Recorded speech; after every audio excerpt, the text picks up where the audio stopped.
is up, Rotogrinders? Dean here.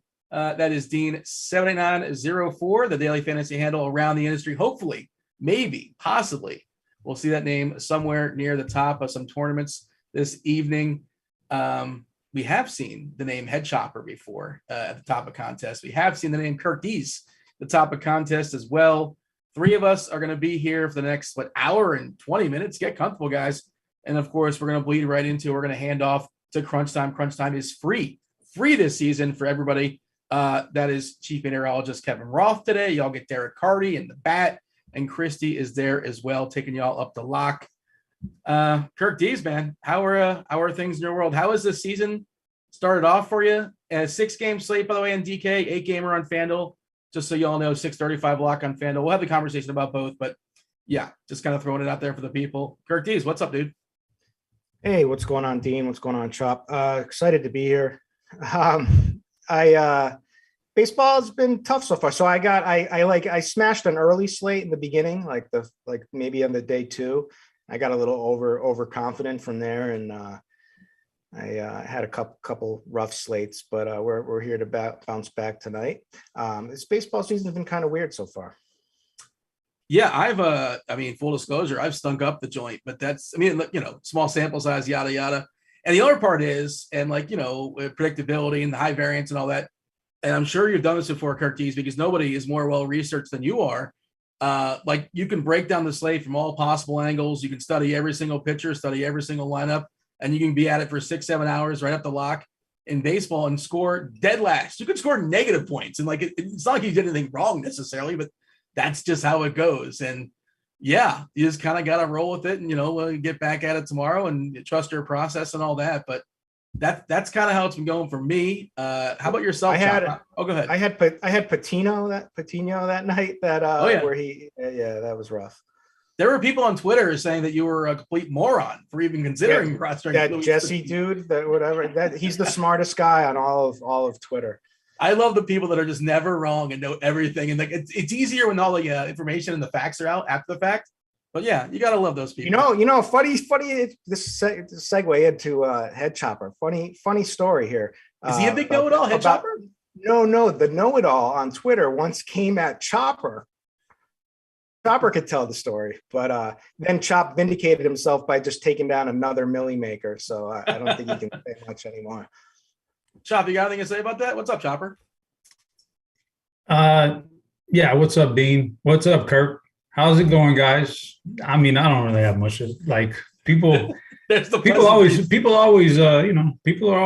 there's a lot of guys out there who like to think they know it all. There's a list of them out there, and you got to be careful out there. But can we get a list? Can you list off the top 3 at least right now? Give me the Family Feud board.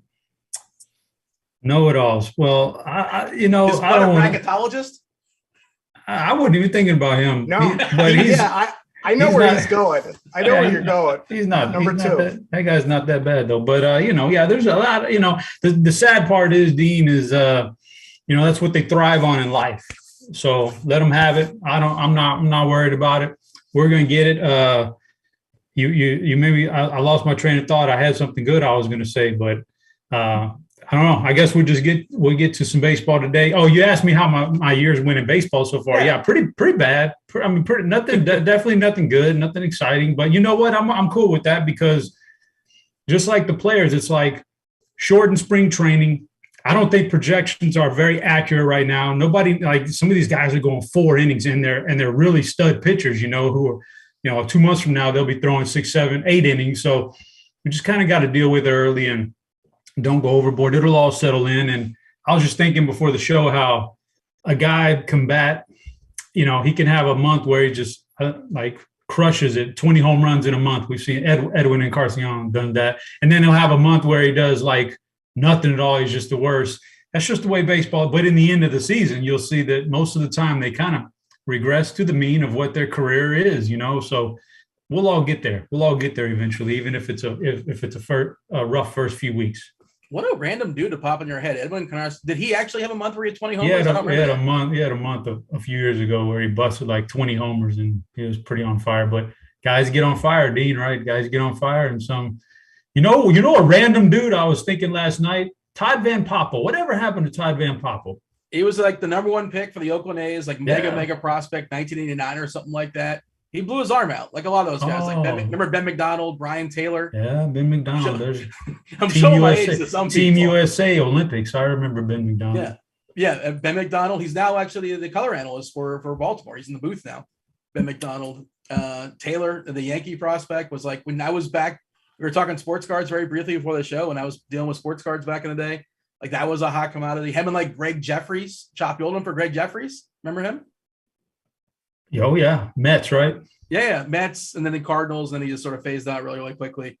But I was. Hey, Chop, are you playing? Are you going to grind some USFL? I'm thinking about it. At least this first week, they're going to throw out a pretty big prize pool, so might as well take a shot at it, right? Yeah, I did see Jamino. There's a podcast out there for free if y'all want to listen to a USFL breakdown, and also. If you have Lineup HQ, if you have the combo premium, I believe that is a part of all the sports. It is in the Lineup HQ. So I did sign up for a couple contests. I'm going to play for funsies. I'm not going to play any hardcore. And like I think the big contest on DK actually is what I hate, like $300,000 and $100,000 the first, which, I understand why people play it, but that's not something I'm going to play. But I'll play some of the single entry stuff and some of the other things just to kind of mess around and, kind of monitor it. I can't tell you one player in the league. Are you following this at all, Kirk Dees? Do you know what's going on here in the United States Football League? I have no clue about it. I don't think I can fit it into my schedule. You can fit it in. No, is it on the weekends? Yeah. I think there's one game on Saturday and 3 on Sunday. Dean, I got a pregnant fiance. So, what? You're just gonna be a little Kirky? Yeah, Is this breaking news on Grinders Live? I don't know. No, it's. I can't. I already broke it on Grinders Live. You weren't paying. You weren't watching apparently. But big fan, Chopper. Thanks for supporting the show. I got too much right now. Too much going on. Chopper's too busy eating his cereal or whatever. Hey, 60-game slate on DK tonight. That one starts at 7:05. The FanDuel slate starts at 6:35. They're adding. They have the Washington-Pittsburgh game, the Philadelphia Marlin game.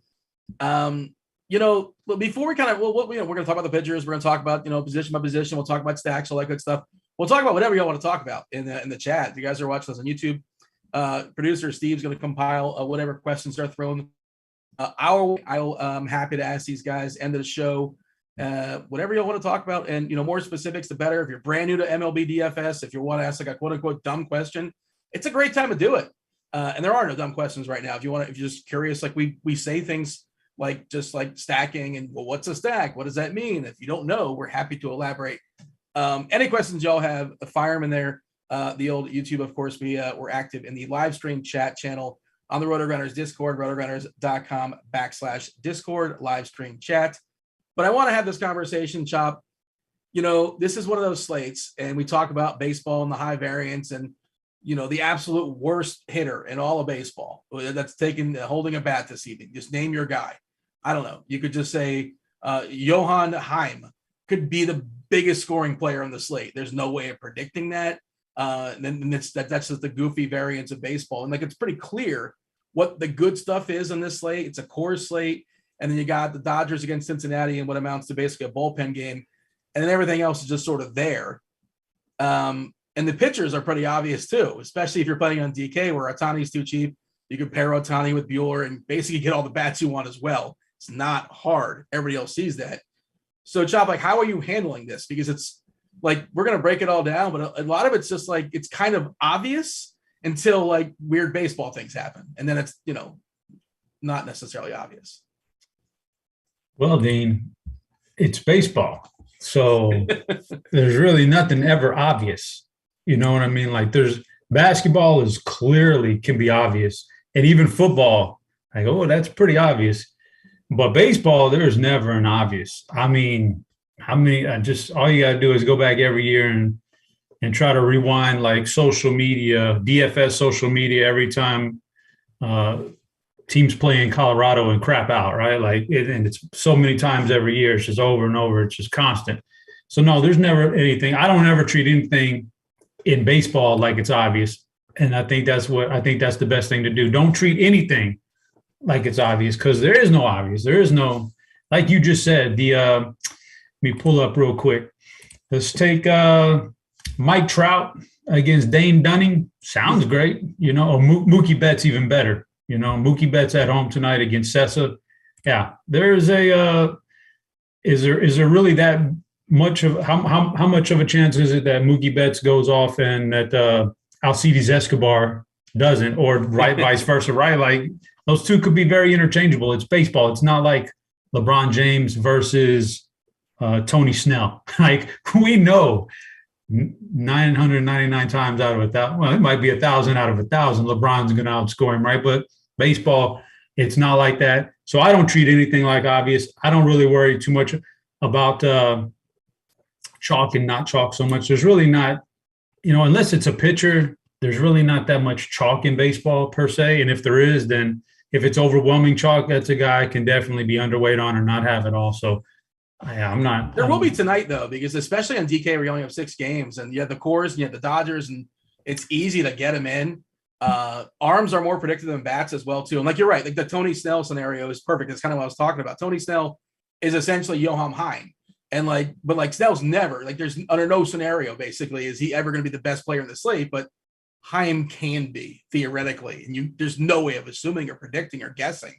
But I shouldn't have said like what was the word I used that was probably incorrect, Chop? I said like obvious, but more likely than not. Like it's probabilities, right? There's more likely than not, and there's probabilities, and then that kind of stuff in baseball. But yeah, the most likely outcome for Betts in his first at bat, most likely, is that he gets out. Like that's the most likely thing that happens. Yeah, and then you're looking at it as a guy who rostered Betts. You're looking at it going, well, damn, there's 25% of his opportunities right there gone with a 0. I'm screwed tonight, right? And Kirky's one of the best DFS players in the world, right? But man, can that guy tilt after a first at bat or a first quarter of a game? He's that guy. He's the guy in the Discord, like 708. No, I just say I spit after every batter gets out. I say, you know what I do? I'd call him over and spit in his face. That's what I would after one at bat. One quarter of a basketball game, and Kirky is off the rails, man. But it's good. I tilt. I tilt every play. It's you know what it is? I demand perfection, Dean. Yeah, but perfection, these 30% of the time they get hits, and that's the good ones. Even less. But then I also do it the other way, is where I start out with Michael Franco RBI single yesterday in the day slate or whatever, and I'm like, counting my money, you know, it's like Franco's been good so far this year. I mean, in a small sample. I mean, once upon a time, he was a pretty big prospect there for Philadelphia. What do you think, Curtis? Because you know, I'm going to pull up our ownership stuff now. I'm curious because I imagine it's got to be Buehler and Ohtani is like heavily owned as far as the pitchers. Yeah, well, Buehler at 33% on DK, Ohtani at 45% because he's 7.9 for some reason over there. FanDuel, he's like 10-ish, so it changes the conversation, and you can only roster one over there. Musgrove at 44%, and then the hitters on a 6-gamer. We're going to get big numbers, like 40% ownership for Contreras. You know, like Kirkwood, the field probably beats Contreras. Like some other catcher probably outscores him. I don't know which one, but some other catcher probably, you would take the field, right? If you could. You got Big Will Smith. Yeah. Potentially. And Sal Perez too, right? Yep. All right. So here's my thoughts of big picture. Right now. And I've gone all over the place, and I've been preaching this, but I need to do it more. In the beginning of the season right now, stuff is wild, right? We don't have pitch counts. These guys aren't ready. Nobody's ready. Like Carty the bat can put their baseline pitch count in there. I'm telling you, it's wrong, right? You don't know at this point, unless you're like beamed into the coaches and stuff. And these guys aren't ready yet, a lot of them, you know, and so we're taking a peek at their Cactus League stuff, which really doesn't matter.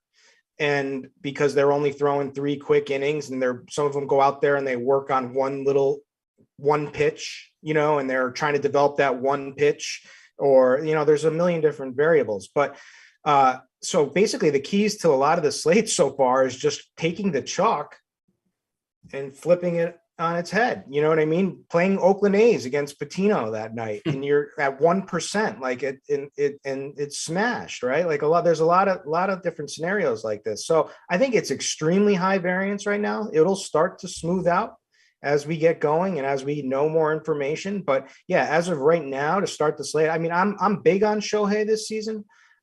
He's deservedly chalk. I was the one guy who had him as like the conviction play on his first start when on opening day. I just, and he had a good set. Nobody else tagged him or whatever. But so now today everybody's tagged him, right? Like he's the chalk and he's the next big thing, and he's got 9 Ks, and he was ridiculous in that start. Some of his what did he do? It was against Houston, first of all, which makes it more impressive. He went 4 2 innings. He only gave up 1 run. He got 9 Ks, 41% called strike whiffs, 80 pitches. So now we're thinking maybe he gets more pitches. But the thing is that his pitch count, it should be managed probably all season, to be honest with you. Like, we don't know what they'll do for innings with this guy. So there's a lot. It very well. I don't know if he's the play tonight. Now that he's so chalky, I may decide to get off of him. Roof is open, by the way, in Texas tonight, for what it's worth. And, the thing with Carty and the bat, like, he's got to put a number on it. And like, he was probably off on some of the guys earlier in the season, but this is a second start for a lot of these guys. And generally speaking, as these pitchers build up their arms, 15 pitch increments, they kind of go up until they're at their max capacity. And Ohtani threw 80 pitches. So he's got 85, around 80. So I think Ohtani throws around mid 80s, maybe 90, depending on Buehler. If you add 15 to him, I think he gets around 90, right? He threw 78 pitches. So I think around 90 is a good number. And he's got 89. So I think you don't expect Buehler to throw like 89 pitches tonight? No, I think I don't. I'll take the under on that, to be honest with you. I think the Dodgers are always pretty tight. Buehler has never been a high pitch count guy to begin with. So, I don't know. It won't shock me if he goes significantly under that tonight, even if he's pitching well. Well, there's 2 things. One, Roberts would pinch it for his guys, like in the bottom of the 5th or the bottom of the 6th, when these guys are at like 75, 80 pitches. That's not a thing anymore, right? So that's 1. And 2, to your point, we've seen Roberts just like 6 innings is 6 innings is 6 innings, no matter if you're at 70 pitches or 90 pitches, and that, like, you hit the innings cap. So I don't know if he's, what I mean? Like that could be it too. Like, if he's pitches 6 innings efficiently at 75 pitches, he might be done. So, and also if you're up like 8-0, he might be done. So yeah. I mean, to not let Kershaw go for the perfect game says a lot to me, to be honest with you. Well, what was Kershaw at as far as wait, did he not give up a hit yesterday? He had a perfect game going. I missed that. I was watching the game. I thought he's never thrown. What planet are you on, Dean? I don't know. Dean's throwing out prospect names in the pre-chat. He tried to act like, he's on top of everything. But Clayton Kershaw whirling a perfect game yesterday, get pulled out after 80 pitches. I did not see. I mean, I knew he was pitching amazing. The slate was over for me, by the way. At a certain point, I'm like, it's over. And I was watching that game, and I watched the quad box, and a lot of games I don't have the volume on, obviously. And some announcers are afraid of saying perfect game because they think they somehow have this incredible jinx ability, because nobody else is saying that anywhere in the universe. Let me tell you, I know I've met some people who mush things. So people talk too much is my experience. And I think there's some real correlation there between certain people. And nobody has the ability to, like, all of a sudden have this guy like get a hit because they say something. They speak it into the universe. I beg to differ, Dean. I beg you. Yeah, Chop and I have seen even outside of you, the mush, Dean. we've encountered some other mushes in our lives too that we can't explain it other than that. Well, I mean, that's true. That's an interesting conversation. I didn't realize he went 7 and 80 pitches, super efficient. Man, 7-0, the game was essentially over, right? I don't know when they scored those last couple of runs. Wow. But Kershaw has a lot of injuries and a lot of years on that arm. So and really, what is a perfect game? Like, it's cool, I guess. It doesn't matter. There's only been 23 of them in the history of the game. That's pretty good. No hitter, I get. A no hitter's kind of like, that's kind of garbage. Yeah, but he's been there, done that, and like. So that goes back. So I'll ask Kirk this one then, because it's a similar kind of thing. Take yourself back to your mind frame, 2008. Would you rather have the Patriots chase that perfect season or rest in week 17, 16, lose that game, but be locked up for a Super Bowl win because of the rest? What would you rather have, chasing that perfect season or I wanted the perfect season? We had done it all already. I wanted the perfect season. Exactly. That would be my train of thought too. He's thrown a no-hitter before, by the way. But so that was a perfect game. He's never thrown a perfect game. And only 23 pitchers in history have thrown a perfect game. Yeah, I know, but it's because your shortstop doesn't bobble the ball. All of a sudden, it makes the game more interesting. You telling me he couldn't get 6 outs? And he could have. He probably should have brought him out but then if you bring out for the 8th, you're committed to the 9th, aren't you? Yeah, that's interesting. I knew he was awesome yesterday. I didn't know he was that awesome. Good for him. Wow. But in fairness to Dave Roberts, they are chasing that first World Series title, because that other one was that one gets an asterisk. It was the COVID season. That gets an asterisk. Is that the one against the Astros? No, they won the COVID one back where no fans. They all played in the same ballpark, whatever. So they are chasing a World Series. So I get it. Some say the Astros the same thing. No, not quite. So only the haters. Only the Yankees fans say that. Only the Yankees fans and the Dodgers fans, the haters out there. Who's your favorite baseball team again? It'd be the Astros, Dean. I think that they are an ingenious group of guys. That the funny thing is, though, Dean, is all the guys who were talking are guilty of something, if you know what I mean. They're guilty of something. I wouldn't say all, but certainly there's different degrees of. There's a lot of them that are guilty of something out there, Dean, especially the biggest talkers. Have we heard – Dodgers are on the slate. Have we heard of anything from Cody Bellinger in the last 3 years? He had a homer yesterday. Yeah, he had a homer yesterday. Besides, one homer in a year. Come on now. It was 2,600 on FanDuel. It was beautiful. He was at, you know what I mean, the overarching, the big picture, not just one game. Have we heard anything from Bellinger after the MVP year? No. By the way, why? Because there was some speculation that he was getting a little help during the MVP season that he's not getting anymore. But that's just speculation out there in the universe. By the way, the Cubs lineup is out, and Contreras is going to get 0% ownership unless somebody goofed, because he's not playing baseball today. Yan Gomes is catching. Clint Frazier leading off. The Cubs are really, really cheap. Clint Frazier, Madrigal. Speaking of Madrigal, Better Call Saul starting on Monday. Can't wait for that. That's going to be exciting.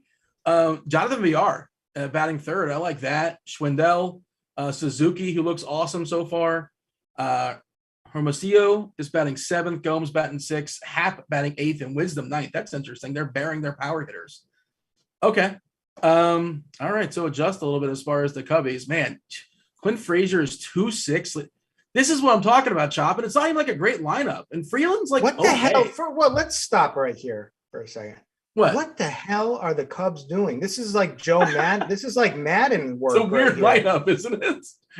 You put in Wisdom, who's like a ridiculous home run threat in Coors Field, who hits nothing but fly balls and crushes when he makes contact. Crushes. You're batting him number 9. Yeah, your two best power hitters are 8, 9. I don't get it. You got to but you got to put Clint Frazier up at the top, who is which I'm fine with. But he has a worse profile than Patrick Wisdom. I mean, they're pretty similar to some extent, but he's even worse. This is crazy. That is a weird looking lineup. And ownership's going to reflect it. And now people aren't going to play nearly as much. Guys like Wisdom, guys like Happ. But they're on the road. They're still going to get most likely their 4 at bats, assuming things are going fairly well. Of course, up top they might get 5. That is interesting. I'm curious how it's going to affect ownership, but for sure it's kind of funky. Is that weirder, Kirk, than Jazz Chisholm batting 9th behind? I don't get that one too. And I'm quite frankly, I'm annoyed of seeing your tweets day after day about it. But very angry about it too. I let it go. I don't know what he did. I'm glad as long as you're not tweeting about college basketball anymore, then I'm all right with it. Oh, that was fun, man. People get really angry, get fired up about that. Wait, didn't you say you'd Yeah. What? What did he say? Pull a Will Smith on him. I have to Will Smith his ass if he keeps talking. But you know what? I don't think I'm the one you got to worry about. I think you got to watch out for Bime. He's on your ass. He's on your ass about it, man. Very upset. It's okay, man. Yeah, you don't have to like the same things. Yeah. That was out of line. People just get really mad. All right. So let's talk about the pitchers. Again, the hitters, so kind of a rough Cubs line. It's fine, I suppose. And Freeland's a professional pitcher, I guess. He's not spectacular, but he's probably better than people think he is. Maybe a kind way of putting that. How about the pitchers, Curtis? Again, it's not hard, especially on DK, to pay for Ohtani. The matchup is pretty good against Texas. Ideally, that roof would be closed. It is open. So I presume it's reasonably hot in Texas. I've not checked the degrees just yet. Check out Weather Edge. Chief meteorologist Kevin Roth, all of that. Of course, he's going to be on crunch time in about 55 minutes as this show kind of bleeds right into it. Curtis, your thoughts as far as pitchers. FanDuel, you only got to roster one. DK, you get two. And man, it's pretty easy to get, especially with some of these salaries out there, to basically get whatever you want. You can get the best of both worlds as far as pitchers and hits. Yeah. So you can do a lot of things. I mean, we have it's kind of ridiculously stacked, but again, take this all with a grain of salt because of pitch counts and whatnot. So Shohei Ohtani is obviously the number one on the list, but he's going to be, extremely high owned, but I like him at least on DraftKings. I mean, that price is just too cheap. We've seen him, things happen with him and get pulled early. They will baby this guy. There's always you make a case for a Texas stack against him, but I mean, he looked absolutely electric in his first start. As I said, 41% called strike whiffs, just racking up 9 Ks. So you got to this is a stronger K matchup for him this time. People may be bullish on the pitch count. I'm not, but it doesn't matter at that price. So yeah, he's number one. It gets interesting when we start talking, when we see Joe Musgrove, who looked really good, but we know this is absolutely a good Atlanta lineup. So it's a tough spot for him. We got Kevin Gausman, who is, capable of absolutely mowing down the Yankees. If we're looking at to last season and this season from swing and strike rate, the top guy in the slate here is Kevin Gausman. The Yankees, they, like decay at times and go, I think this year's Yankees is going to be the Phillies is my, so I'm going at the Phillies, and we'll get to that in a second, which on FanDuel, you could certainly do Alcantara, who's a stud. So I absolutely like that. But we got Walker Buehler, a little bit bearish pitch count here. But I don't think we need him. I think he's fine. He's good. I think it's a great matchup against Cincinnati, but I don't think you need him. So if you make a lineup that you like, I think with any of these other guys, I'm cool with it. I think Charlie Morton is probably going to be the lower owned of these guys, but has the best matchup. This San Diego Padres lineup is not very good. That's a guy though, Morton, they don't push him ever because he's 40. Yeah, but they're all very well could be around the same area, besides Severino will be the least. Yes. Yeah. Morton's 38, by the way. Severino's barely pitched in the last 3 years or so. And he went 3 innings. I think he threw 60 pitches. So maybe he jumps to 70 or 72 or 75, maybe. And that might be optimistic. I agree with that one. That one is certainly concerning. And also the matchup against Toronto is not spectacular. Toronto is without Teoscar Hernandez, one of the bigger boppers. He went on the IL today, but Vlad is in the lineup after banging out 3 homers and getting his finger stepped on. He was bleeding all over the place. I don't know if you guys saw that, but dude, Vlad is amazing. Vlad is awesome. By the way, nobody's playing Vlad. Just throwing that out there. He's not going to be played on a 6-game, 8-game slate, which is kind of wild, but I get it.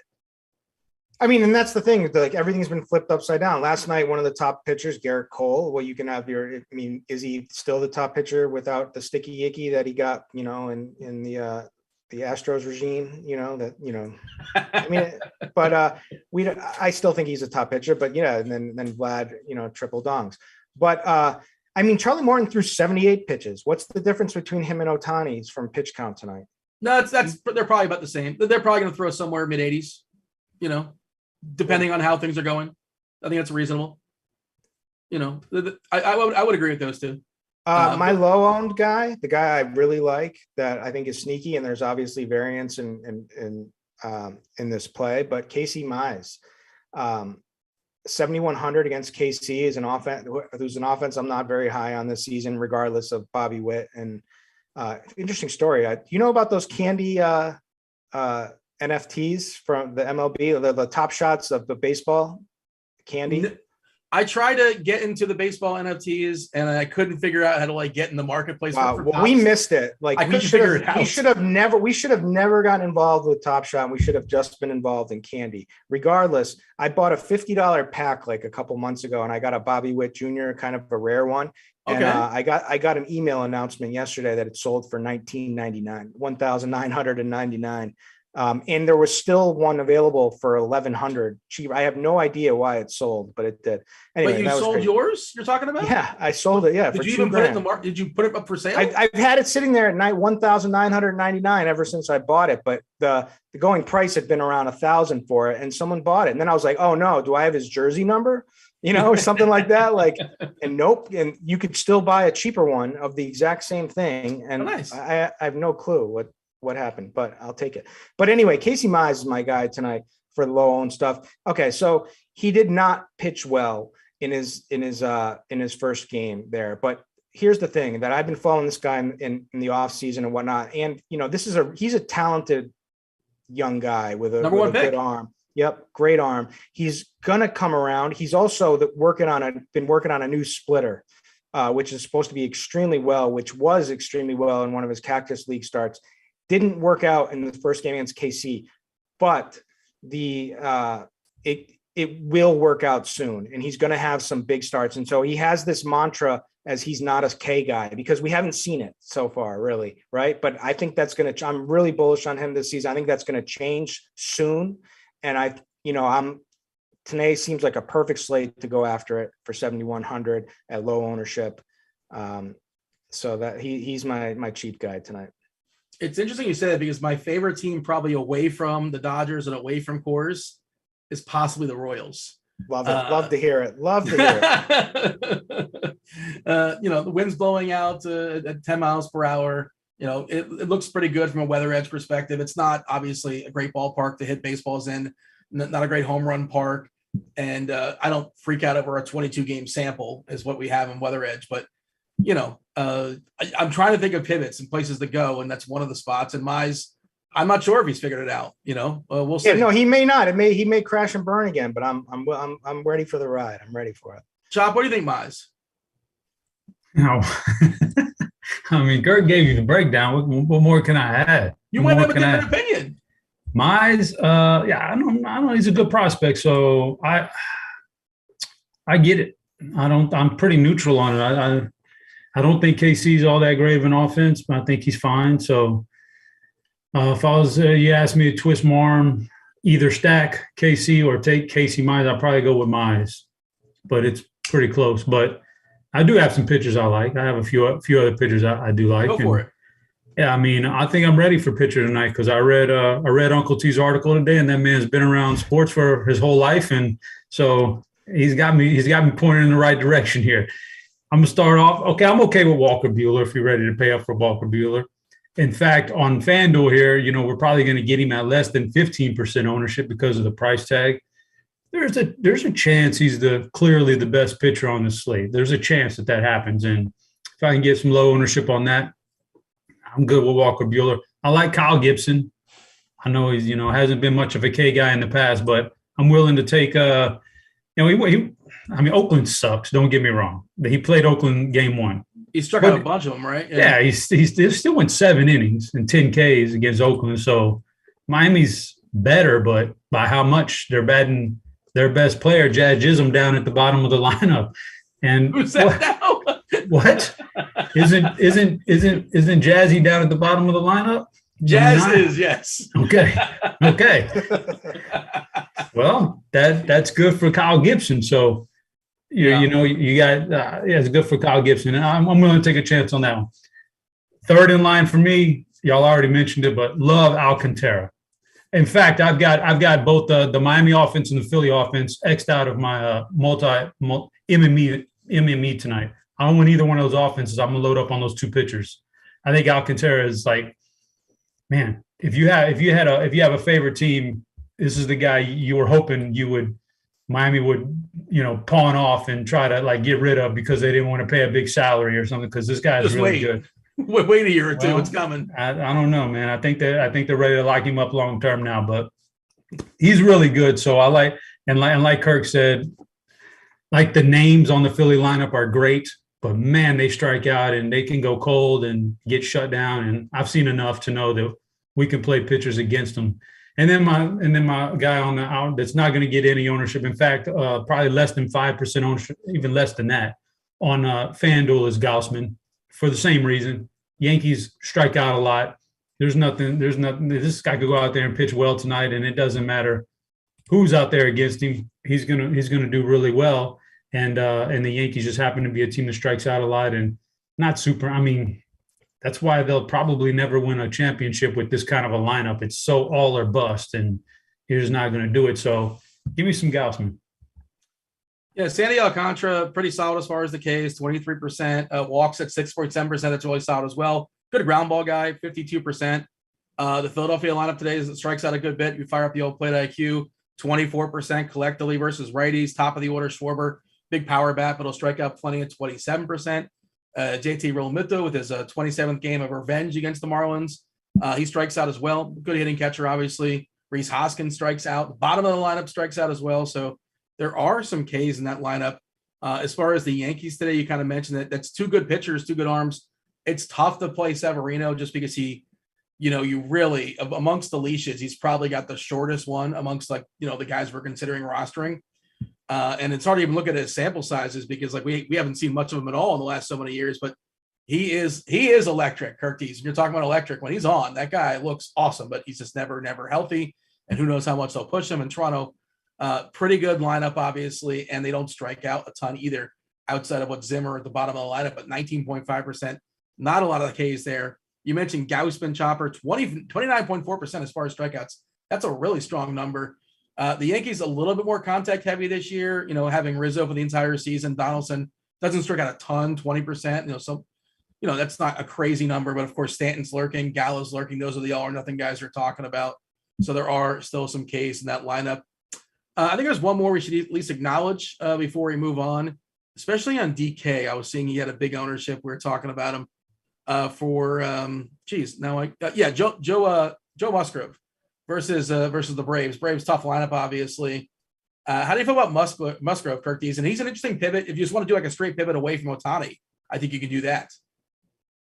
Yeah, I like him. So he's coming off a brilliant start in his first one. He went 6 innings, 74 pitches. So, pitch count a little down, but 8 Ks, 39% called strike whiffs. Missing bats is the key there. Now, it was also against a bad lineup in Arizona. And tonight is a much different test with the Braves. We saw what the Braves can do. They got a bunch of potent bats, even without Acuna in the lineup. But I think he's definitely in play. He's cheap. He helps you do a lot. So I'm good with that. I wanted to go back and touch on Kyle Gibson that you said. I am on board with that. It was against Oakland. Sure, take that with a grain of salt. 10 Ks. He came out the gates hot last season too, if I remember correctly. But the thing with him is he has a really nasty slider. So if his other stuff is working, he is fully capable of getting a bunch of strikeouts. But most of the time, his other stuff doesn't work very well. So I am on board with him. I just wanted to reiterate that thing. But Musgrove, sure. I'd rather stack against him, to be honest with you, because he's going to be pretty popular. But he's certainly very capable of having another good outing here. Cash games on DK, I have to imagine I'm playing Ohtani and Bueller. I think that combination makes a ton of sense. On FanDuel, I'm probably only playing cash games. That's why I'm throwing it out there. You guys aren't playing cash games, are you? Kurt plays cash games. Well, Kurt. I do on Yahoo.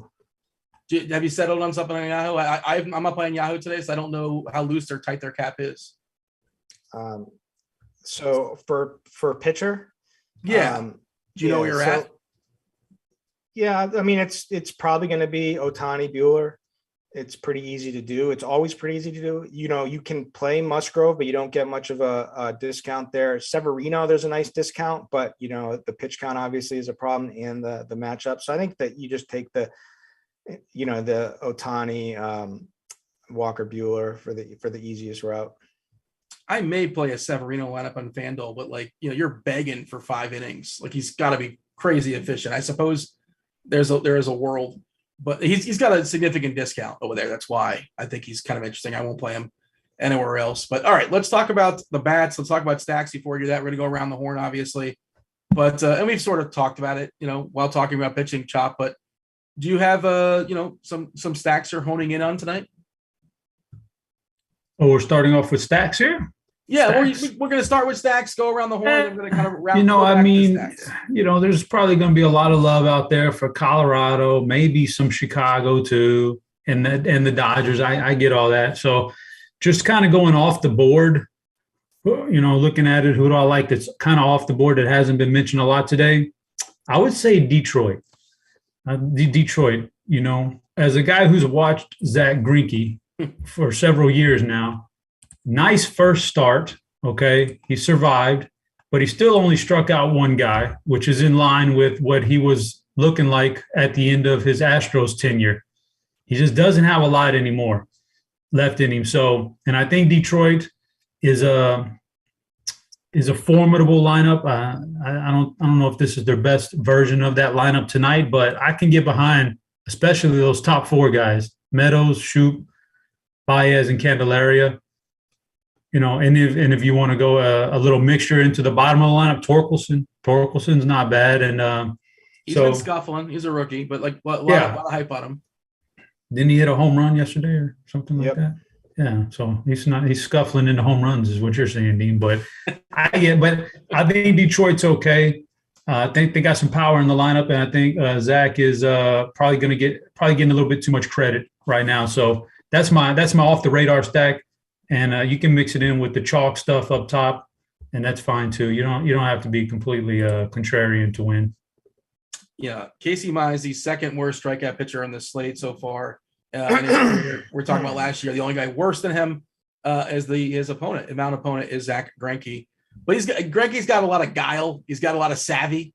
He finds ways to get people out at his old age. It's cool to see him back in Kansas City too, but you're right. He's going to put the ball in play. It doesn't give up a ton of barrels for what it's worth. But yeah, how about yourself, Kirk? Is there any?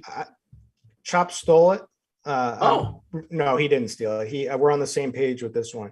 So I think you got the good Greinke start. You got all the hype about back where he started. First game on the mound, and now the real Greinke shows up tonight, and he gets smashed a little bit here in this game. So I do like that Detroit call. Basically, one of the tools I use on Rotogrinders a lot for stacks, I look at the smash percentage we have for stacks, the team smash percentage, and then I kind of, we also break down ownership. That's one of the tools they have here. So I always take a glance at that. And so right off the bat, you look at the Dodgers and Colorado for smash percentage, but you're not getting any leverage there for sure because the ownership's going to be so high. So that's tough. And then, the Cubs too. So I think Atlanta, that's who I was thinking originally, because I'm not, Musgrove certainly can, he's capable of having a good outing. He's capable of blowing up, and it's early in the season, and he's going to be chalky. And this Braves offense is a really strong offense. And then I look over here that they have a really high smash percentage and low ownership. So I think that's a spot for me. Yeah, they're my favorite here.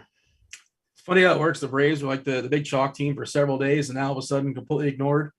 Dodger lineup just came out. I think it looks like as we're expecting. I'm trying to Betts, Freeman, Trey Turner, Justin Turner, Muncy, Will Smith, Chris Taylor, Bellinger. Oh, and is that Hanser Alberto? I see Alberto. Is Hanser Alberto on the Dodgers? It's got to be, right? Is there another Alberto in the league I'm not aware of? Who's not playing instead of Hanser Alberto? It's definitely him. It's probably taking the place of Gavin Lux. That's who it is. Thank you. And it is Hanser Alberto. Good job. All right. So the Dodgers. So, Jerkies, how do you handle this? Because, and you mentioned Carty. Carty talks about this all the time. traditionally, like we love picking on bullpens. Bullpens think it's a bullpen game for Cincinnati. We're expecting Sessa to open, Samaritan to jump in and be kind of the long man. Behind him, for what it's worth, there's only one lefty left in that Cincinnati bullpen amongst like 11 dudes. But like it's also kind of game dependent, right? If the Reds are up by a couple, you're going to get the better arms of the pen. If the Reds are down by 6 or 7, you're going to get the worst of the worst. So yeah, I never really know how to handle bullpen games because sometimes it's not good. And then they can always flip and get the platoon advantage and their advantage whenever they want to and say, all right, let's just change this pitcher up. They don't have many options again with only one lefty in the pen beyond the long man. But yeah, but that's the thing is that's usually a long man, right? Yeah. And, Carty can say overall that a bullpen is better, right? But usually it's just there's only a few qualified long men, and you tend to be not so great. So I'm on board with going at these bullpen games personally. I have the Reds projected as the 17th best bullpen coming into this season. Yeah. But so I think that's fine. It's a fine spot. I think, obviously the Dodgers are an elite offense. So, but they're going to be chalky. I mean, no, there's no secret on Yahoo. I'm going to have all these guys, right? Because I'm in contests against $10 against 10 other players, or 6 other players. So we're just, all doing 1 or 2v2s versus each other, but or the edge is usually in pitching, but so I mean, the Dodgers are great. I have nothing bad to say. I'll probably play them if I like my lineup. I'll probably do something. It'll probably be like on DraftKings. I'll probably play like a Casey Mize, to try to make them different, and try to get one of my big K get some K upside out of him, like I was thinking.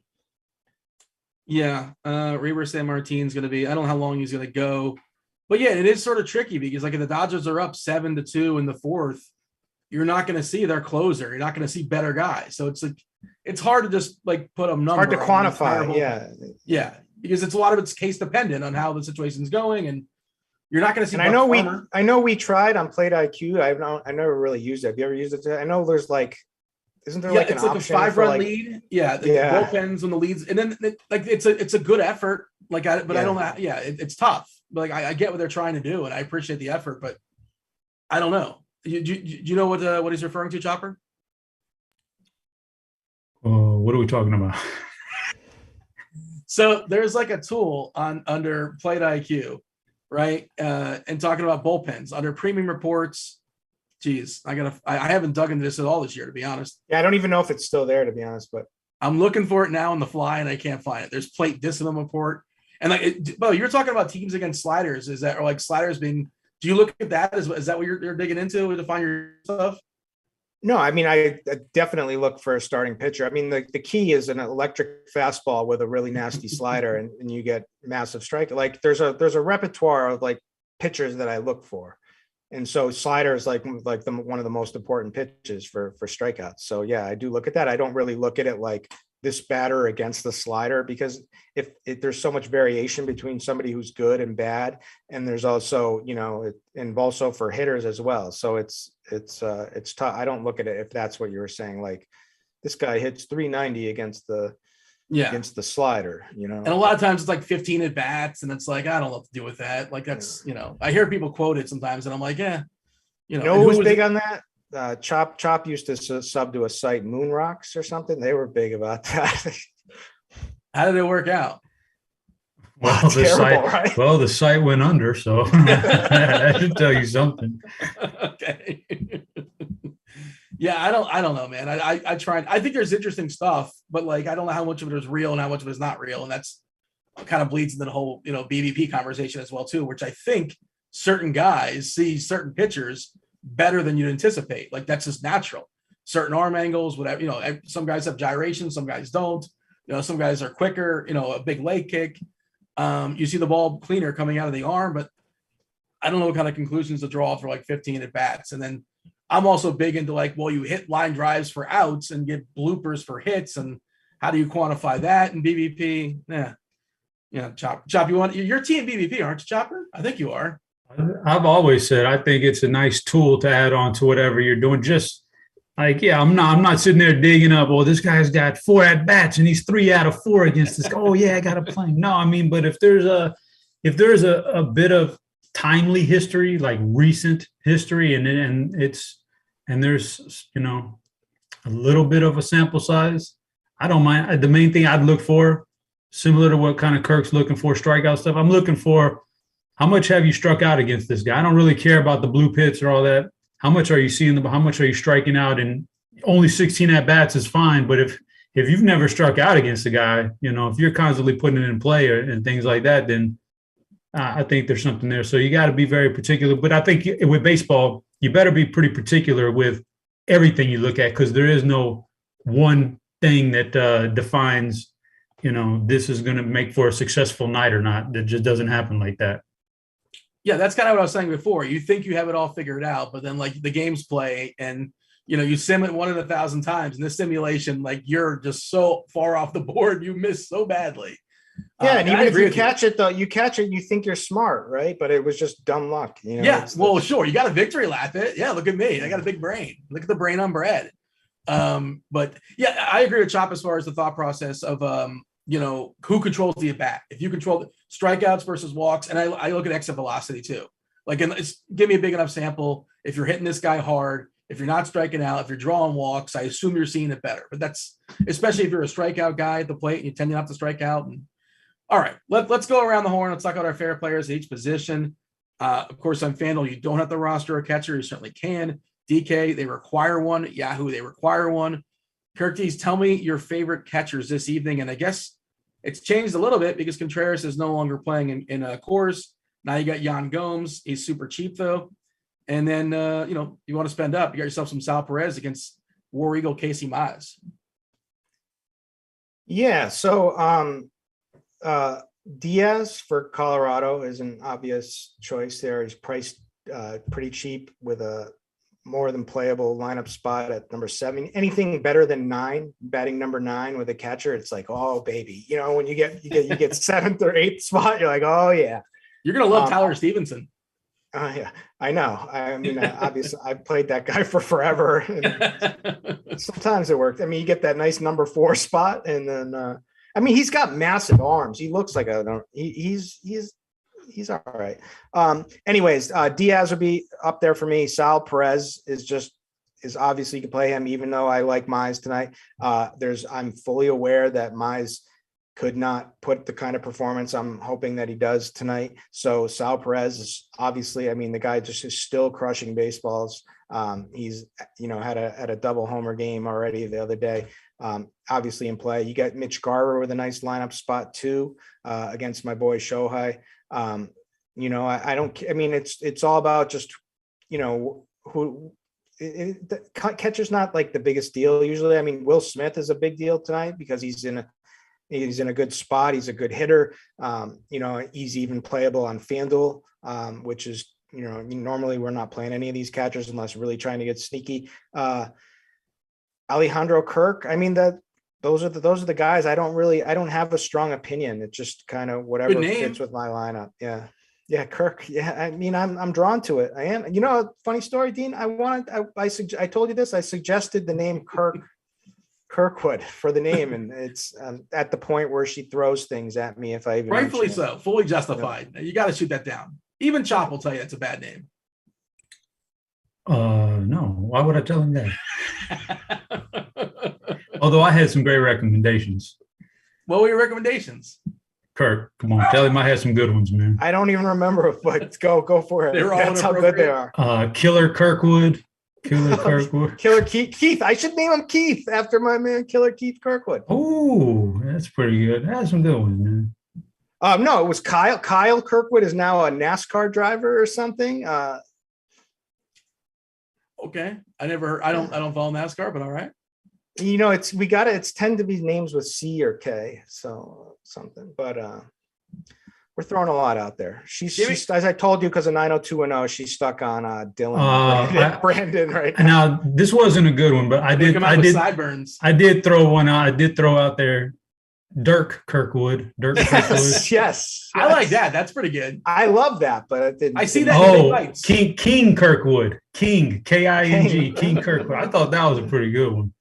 If you're an MMA fan, Khabib Kirkwood. Yeah. How about that? You never know. But there's lots of good options with that name. He's lucky. Chop, give me some catchers. Dean, I think he covered them all. Like Nola, I'm playing. I didn't say Nola either. I'm playing on FanDuel, so typically don't have to worry about catcher. So I got that player pulled up. Kirk did a pretty good job. You know what? No, I'm going to give you my favorite play. Give it all of them. 3,500 Travis d'Arnaud batting fifth. You were holding that back from us? Like you named like 7 guys, like half the catchers, and you didn't mention them until now. All of a sudden, screw it. Let's give it to the people. I didn't zone in. I zoned in now. I made my pick. All right, Chop, give us some first baseman. So he was struggling to start the year, but had a nice game yesterday. So maybe he's turned the corner from that injury last year. Max Muncy, I don't mind that one against Sessa and the bullpen and all that. Matt Olson, we've talked about. Musgrove, I'm with Kirk. If I'm looking at Musgrove and looking at the other side, I think the other side, the batters are a really good option here to get away from some of that chalk. So Matt Olson, you don't even have to stack, just one off. Just avoid Musgrove and one off a hitter. You can kill 2 birds with 1 stone if that one hits, something like that. Those are the 2 big guys I got. And, I don't mind looking for some one-off power down there with a guy like Luke Voigt. Like I just think Charlie Morton he's a fine pitcher. He's decent. He, like you said, he won't last long. You'll get into the bullpen eventually. And also, it's not the playoffs, man. So he's just not going to be as good when the games don't mean as much. So he's definitely prone to have some real blowups he's clutch in the playoffs, but he's prone to have some blowups in the regular season too. So if I'm a one-off some power like that. And one more name, Josh Bell. I think this is a revenge game for Josh Bell. I don't know if revenge doesn't quite work in baseball the way it does in basketball. No, but still, it's a good matchup, and he's a pretty decent hitter for this team. And that's a FanDuel play on. I got the FanDuel pulled up because there's 2 early games on FanDuel that are not on DraftKings. So if you are setting your lineup, got to be careful not to run too far after the show because it'll lock like 20 minutes after the show ends. Yeah, we didn't talk about JD Brubaker or Yohan Adon facing off against each other. But you mentioned Pittsburgh. I've been to like 15 ballparks. I think it's number 1. I think that's my favorite ballpark I've seen in person. Underrated. The view is incredible. Wow. The bridge behind, it looks like it's a movie set. It's 15 parks. I think so. I would say about 15. You're a well-traveled guy, Dean. I've taken some baseball trips, like with my friends who would just, before people got married and then the kids got popped out and all that kind of stuff. So I would say about 15. I think Pittsburgh's Have you been to San Fran? Did you go to San Fran? No, I have not been to San Fran. I missed that trip. I think my brother got married during that trip and I couldn't go. I had to make a decision. But I haven't gone to Wrigley. But Boston knocked that out. New York's, but did you have a favorite? Have you been around, Carty? I haven't been to that many. I've been to Camden Yards, and that was my favorite. Yeah, that's nice. Camden built like 30 years ago or something, and it still holds up incredibly. Yeah, I like Camden. Chopper? The Astrodome. Big fan of the Astrodome. Is that still standing, or did they blow it up? Good question, Dean. I don't know. I think it's not that far from you. No, it's way away from me. I live in San Antonio, Dean. You know that, right? Same state. But like Texas last I remember, it had been shut down for several years. Minute Maid was up and thriving, and it was still Astrodome was still sitting in a parking lot, empty parking lot, just sitting there. So I assume it's probably still up. So, but you guys mentioned Matt Olson, and like I don't know how accurate this ownership stuff. It's adjusting all got the lock, but Matt Olson, we're looking at 2% ownership on DK, which is just like silly.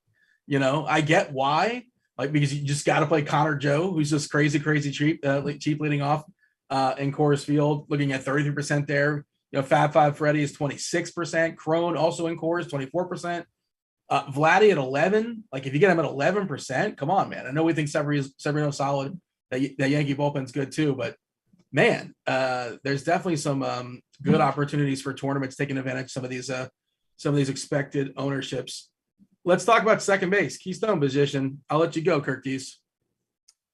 I just want to mention quickly also, I'm keying in on Jared Walsh tonight against Dunning in this matchup, but so I like that. But I think you nailed it with Matt Olson. I mean, you got to play that ownership. All right, second base. I'm looking at DK. I also wanted to say one thing: the plate IQ highest rating for first base. Who is it? Who do you think it is? I guess it's somebody we didn't mention. Carlos Santana. Oh no. Yeah. I mean, I'll play. He's 3K. I get it, but I'll play him on Yahoo maybe just if I have to, because he's stone min, and if he makes the lineup work. But I'm not expecting anything from that. Every time I watch him and I roster him, he hits the ball right to the warning track. And like, I don't know if he still has, like, of course he has the ability to hit the ball out of the park, but like not nearly as consistently. And that's the tricky thing with the Kansas City stack, because I like, some of the pieces. I mean, playing Perez, awesome. I love Merrifield. Witt is just way too cheap. But like Benintendi's just sort of fine and terribly unsexy. He's like okay, and then there's Santana right there, and it's like, do I play him in my Kansas City stack? I don't know. What do you think? I don't play him. Okay. Yeah, I don't know. I'm putting that call on you. I want second base. I just was trying to look up what Carty has for a pinch hit risk for Madrigal. So I lost that. But obviously the lineup spot is nice. Brendan Rodgers is my guy. I've been playing this guy. He's been awful so far. I'll go right back to him here. I mean, he should be talented overall, have somewhat talent, and has some pop. So I like that. His price is certainly cheap. That would probably be the cash play for tonight. It's tough other than that. I mean, where else are we going? Witt is fine, sure. Albies. The tricky thing, I'll take Albies in this spot. I'm going to be on the Braves tonight. Every answer is going to be Braves. Braves are my place, but Albies I certainly like tonight.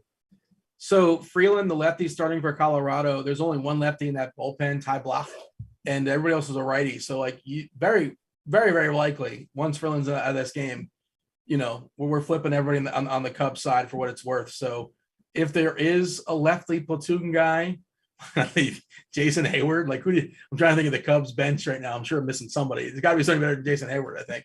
But just kind of thinking, and two lefties in that game. Of course, the Cubs have Steele as well. So there is some pinch hit risk probably on both sides of that game for sure. Chop, second base.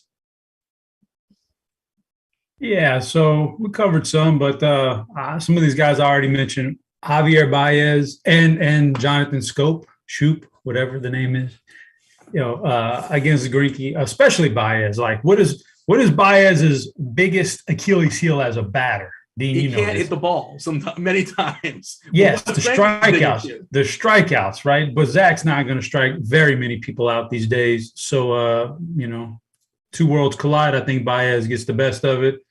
So I love that logic, by the way. I love that reasoning. I like the Detroit guys. They're both eligible on FanDuel at second base.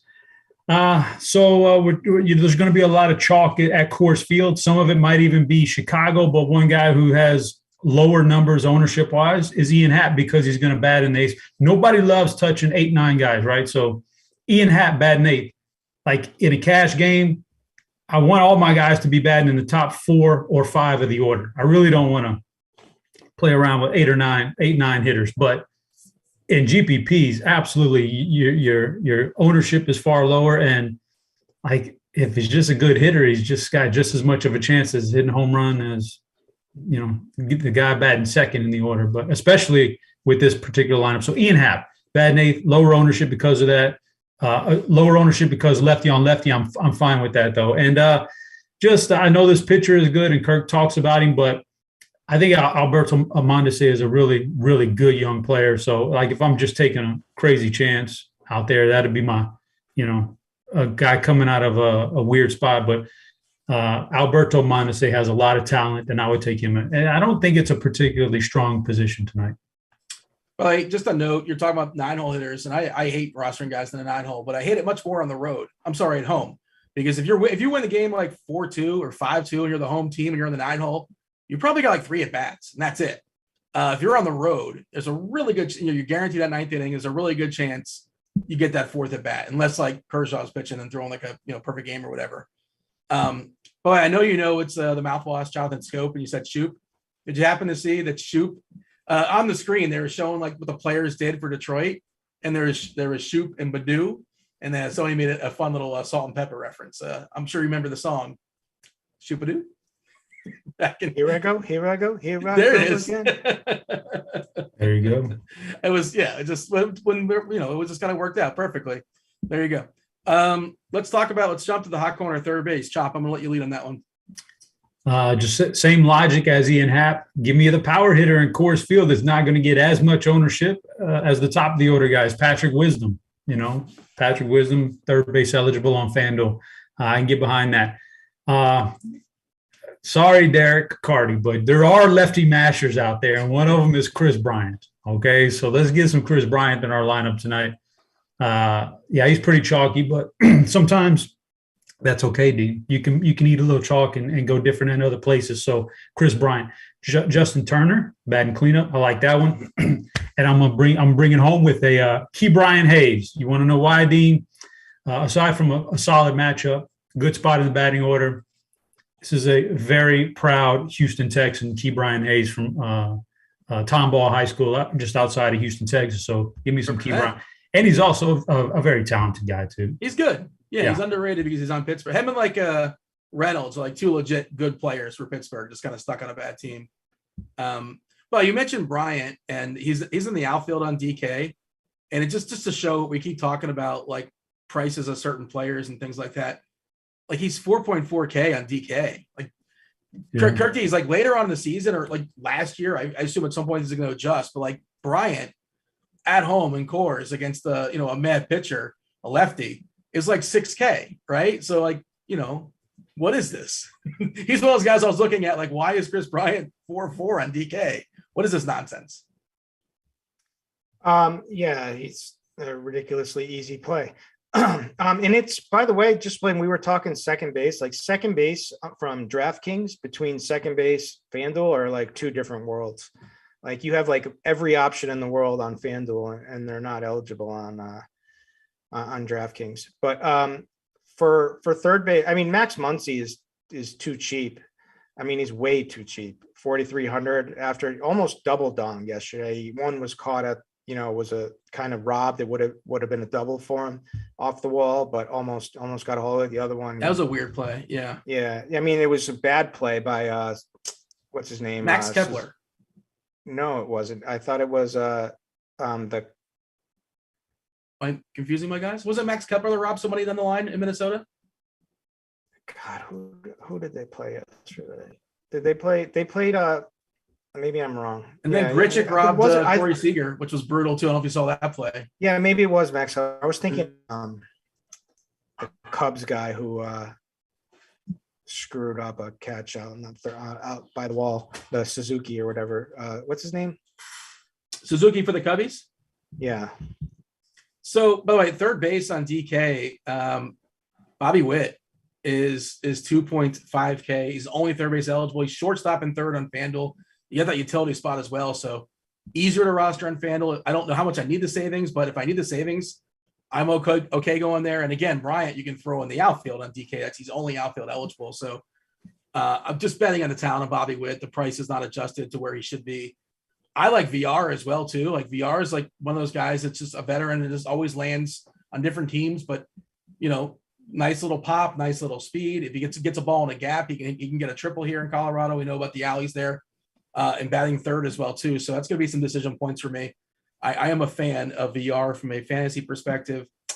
We got to move on and talk. Let's jump to shortstop, Kirk D's. What do you have as far as? Okay, let's say so. Justin Turner's too cheap. Max Muncy's too cheap. Rendon's cheap. He's a good pivot. Bobby Witt is way too cheap. But I mean, there's a ton of ways you can go. So now where you want? What'd you say? Shortstop? Yeah, we got about 12 minutes or so. I want to kind of run back and talk about stacks a little bit. There's some questions we have compiled from the chat. What up, chat? Hey, YouTube, hit that like button. Do subscribe, do turn on notifications. And again, you get Chief Meteorologist Kevin Roth. You're getting Derek Carty today, talking the bat. You get Kristi, who crushes tournaments, taking you all straight up the lock on this stream. No reason to go anywhere else. No reason to, reload. It's going to be on the stream seamlessly. We're going to be having a conversation in about 12 minutes or so, give or take. And if you have any questions you want to add to the pool of questions, throw them into the chat on YouTube or throw them in the chat on the Rotogrinders Discord, rotogrinders.com/Discord, the live stream chat channel. We will knock those out, assuming we have time. Give me some shortstop. Trey Turner is the number one play, at least on FanDuel and Yahoo for sure. He's priced up on DK, still the number one play at the position. I love Chop's call at Javier Baez against Greinke. Like you said, you want a guy swinging for your. I mean, he's going to swing. He's going to swing hard. Oh yeah, it might be a slider that's a foot off the plate, but he's going to go for it. So I like that call. I also think Bo Bichette against Severino is a potential home run in the making here. So those are the guys I'm looking at. And look, if you're not playing Ohtani, play some Seager. I mean, we're looking at, according to our ownership, this is correct. I got to refresh, but 3% ownership for Corey Seager. Roof is open as well in Texas. I'll tell you this: if the roof was open the other day, that ball would have been out.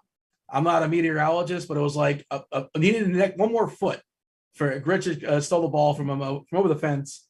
The roof was closed tonight. It is open. We know Seager's really good. Ohtani's awesome as well, but it doesn't mean he's impervious to give up homers.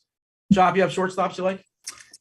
On FanDuel, the one guy who carries over multi-position eligibility that I really liked was Baez. So I'll probably play him at shortstop. But other guys that I'm interested in, but probably won't play as much, obviously Trey Turner, really good player in this matchup. Jonathan VR, you talked about him.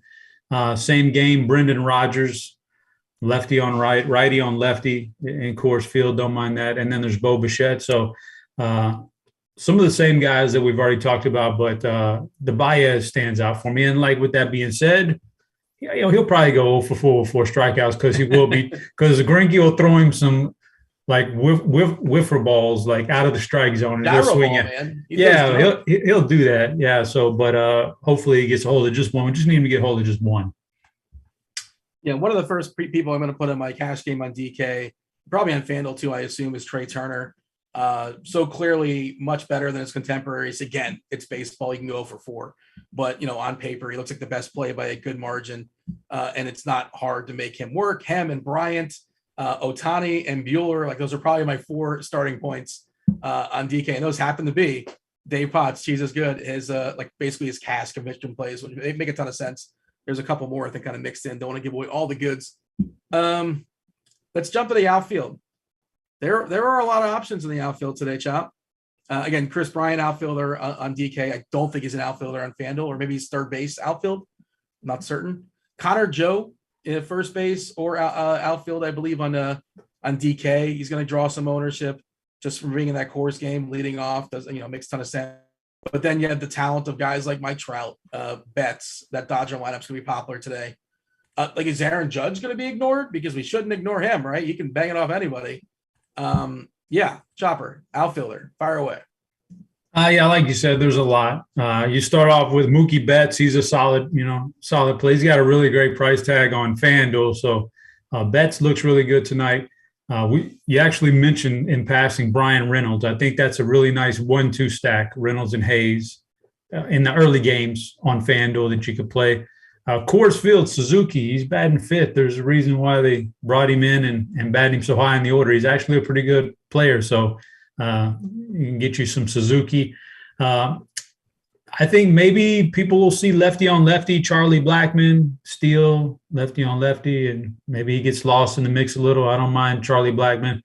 One-off guy, Juan Soto. Gotta love Juan Soto. If he could just get anything to hit, he's going to be in good shape. There's not a lot of threat in the lineup behind him, though, so he doesn't get a lot to hit these days, but he'll eventually go on a streak where he smashes.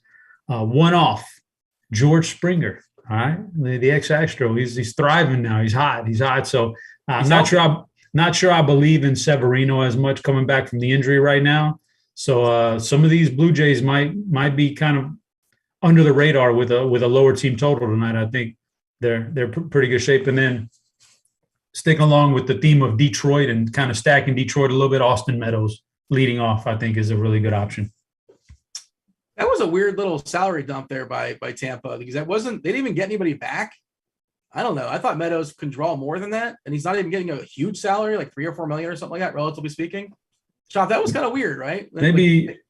I think maybe we think of it through a different lens as DFS guys, and he was kind of productive DFS wise, and maybe they see something different though. So I don't know. Yeah, I mean, Tampa also had like ready-made guys that, behind him that essentially was more or less the same, I guess. Josh Lau. All right, Kirkies, give me some outfielders you like. Well, I'll start it over on FanDuel because I think first you gotta, people don't like playing Pirates, and I get it. The team is pretty bad, but they have a couple.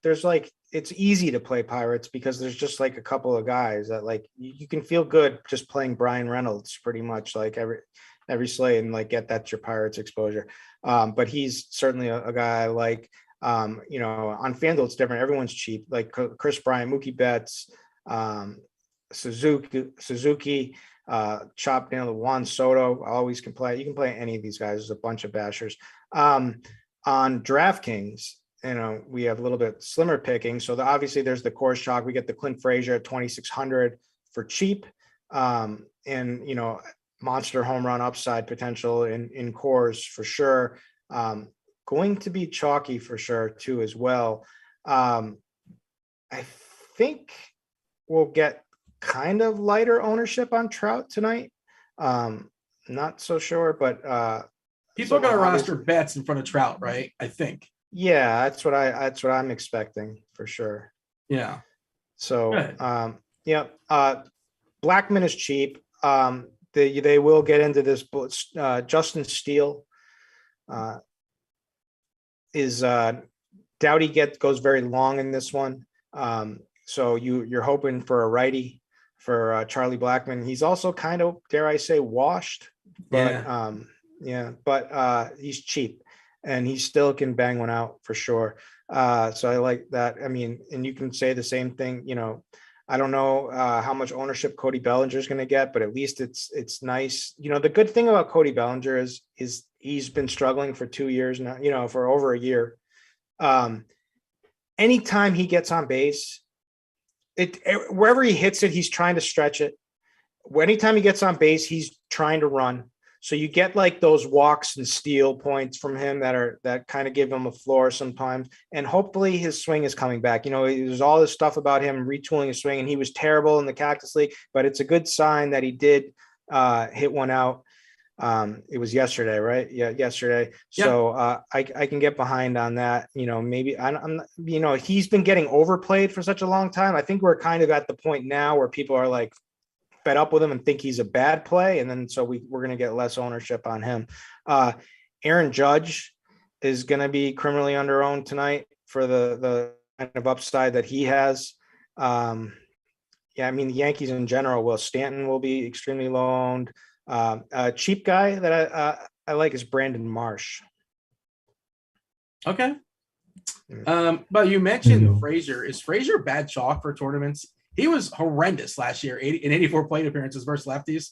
He had an ISO of 83, a WOBA 288, struck out 31% of the time. I don't want to freak out or anything, but that's really bad. I don't think he's homered since he was chalk on Yahoo like a year and a half ago in Baltimore, and I faded him and he like triple donged or double donged or something. Yeah, I mean he stinks too. I mean, but he's it's like home run or nothing with that guy pretty much. All right, some questions we have here in chat. Chopper, how do you feel? Somebody's saying I'm getting a lot of Pittsburgh and national game stacks. Am I doing this wrong? I'm assuming they're talking about FanDuel. They have to talk about FanDuel. How do you feel about Washington and Pittsburgh stacks? I mean, they're fine. I prefer not full stacks on those games, but maybe two players from each lineup, something along that. I don't like the full stack on them, but I think there's better places out there to full stack. But I don't have an issue with that game in general. No, I think it's fine. Kirkies, how do you feel about Sandy Alcantara in tournaments? I love Sandy Alcantara. I mean, I'm extremely high on him in general. I'm also high on riding with the, attacking Phillies, which is what this is the Yankees reincarnated this season. And they're going to strike out a lot.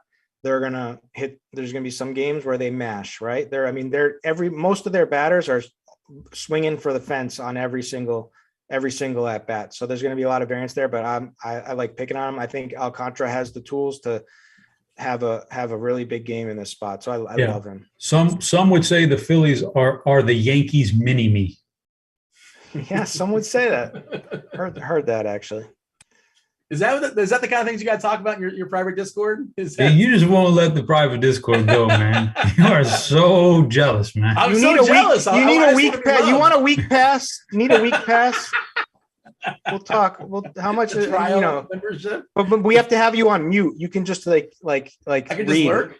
That's probably better, right? You'd probably like that better, right? I don't know. I'll just forget. You were a big CPC lurker, I think. I was in that one, and I had like a billion messages. I lurked like one time, and I got bored, and I never went back. And I'm sure there was something interesting in there, but yeah, I was invited by I think DC. I think DC invited me. I'm pretty sure, and I just didn't. I don't know. I didn't partake for whatever reason. I invited you, I think. Maybe it was you. Oh, you were the king, right? You were the king in that CBC. I was the emperor. Hey, Justin Steele over 3.5 strikeouts plus 112. I did pull up. I don't know if you guys have taken that off the dome, but I did pull up the bat, and Carty's got him projected for 2.6 strikeouts for what it's worth. So that's 2.5 versus 3.5. You are getting some positive juice, but I don't feel great about Justin Steele getting 4 strikeouts today. He can, but you guys feel good about that? Probably not. No, I'm hearing it. Yeah, I mean, there's such a built-in risk with a pitcher in Coors that he's going to get yanked from the game a lot earlier than normal. That I don't particularly like that one. Yeah, I like the under there is what I'm saying. His Ks are okay, 24%. And of course, the Coors, obviously, it suppresses strikeouts that ballpark a good bit. Hey, give me your favorite stack, Chopper. Favorite one or two, however you want to do this. Just gonna go, off the chalk, and everybody knows that Colorado, LA, whatever, Coors Field, they all know that. But so my off the radar, I've already said it all show long. Detroit, I think there's a chance they can break through against Greinke, and if they do, they get to the bullpen early, and then it could be fireworks. I'll give you a take on the Steele. He did have just a 6.5% swinging strike rate in that game. I know he had 5. I think he threw 5 Ks in his first start, right? But that's a very low swinging strike rate. What's his pitch profile, Kirk? He throws a slider about 27%, 4-seamer 60%. He's got the repertoire. I mean that's the formula. But will the tools be affected at the altitude? Yes, they will be. Okay, they should be. And then you also have the likelihood of a shorter length start, like you said in this one. So give me give me your favorite stack or two, and again, be as ambitious as you want to be. And give me 3 guys that are going to homer. We want the dongs. Who's banging one out tonight? Like it's the Pam and Tommy show. You say it like it's so easy. Give me the 3 guys who are on 3 lineup spots that are going to homer. You don't know a guy who knows a guy who's hitting homers? Let's see. Well, for stacks, my top stack is the Braves tonight. The top chalk stack is the Rockies, the Dodgers, and the Cubs. All 3, mix them, play them, do whatever the heck you want with them. My favorite stack to try to actually win some money and beat all those lineups tonight on DraftKings, the Braves. So that's where I'm going. For home runs, let's say, well, who did you mush for me earlier? I forgot already. But I think it kind of sounded like you were mushing Clint Frazier. So I'm going to call that one. I might play him, to be honest. I don't want to, but at least is he? I was asking if he's bad chalk in tournaments. Is what I was asking. Yeah, I don't know. Maybe I don't. I'll tell you tomorrow. That's not helpful. Yeah, I know. Let's go with Chop's call, Javier Baez. I really like that. The more that I thought about that, I stole that from Chop. Well, I'm going to ask Chop. Now he's got to edit. Now, but he's got to come up with something else on the fly. Now I got to scramble. And I'm also going to say Matt Olson that's good. Goes yard today. That's 2, and Clint Frazier. That's 3. So those are my 3. All right. The crunch time people should be. Are they late? Are they knocking on the door? I don't see them in the room. Where are the crunch time people? They should be showing up momentarily. Well, Carty, of course, he's still in the makeup chair or something like that. Well, no, it takes a lot of hair product. And Carty's coming in. Chop's here right on time. He doesn't have to worry about that. Chop, give me because he wears a hat. Who's banging on some homers? Chop, you know a guy. Chop knows a guy. Who's hitting the homers today? All right, Dean. First one, I'm gonna go with. Let's go, Mike Trout. I think the profile of Dane Dunning lives down in the zone.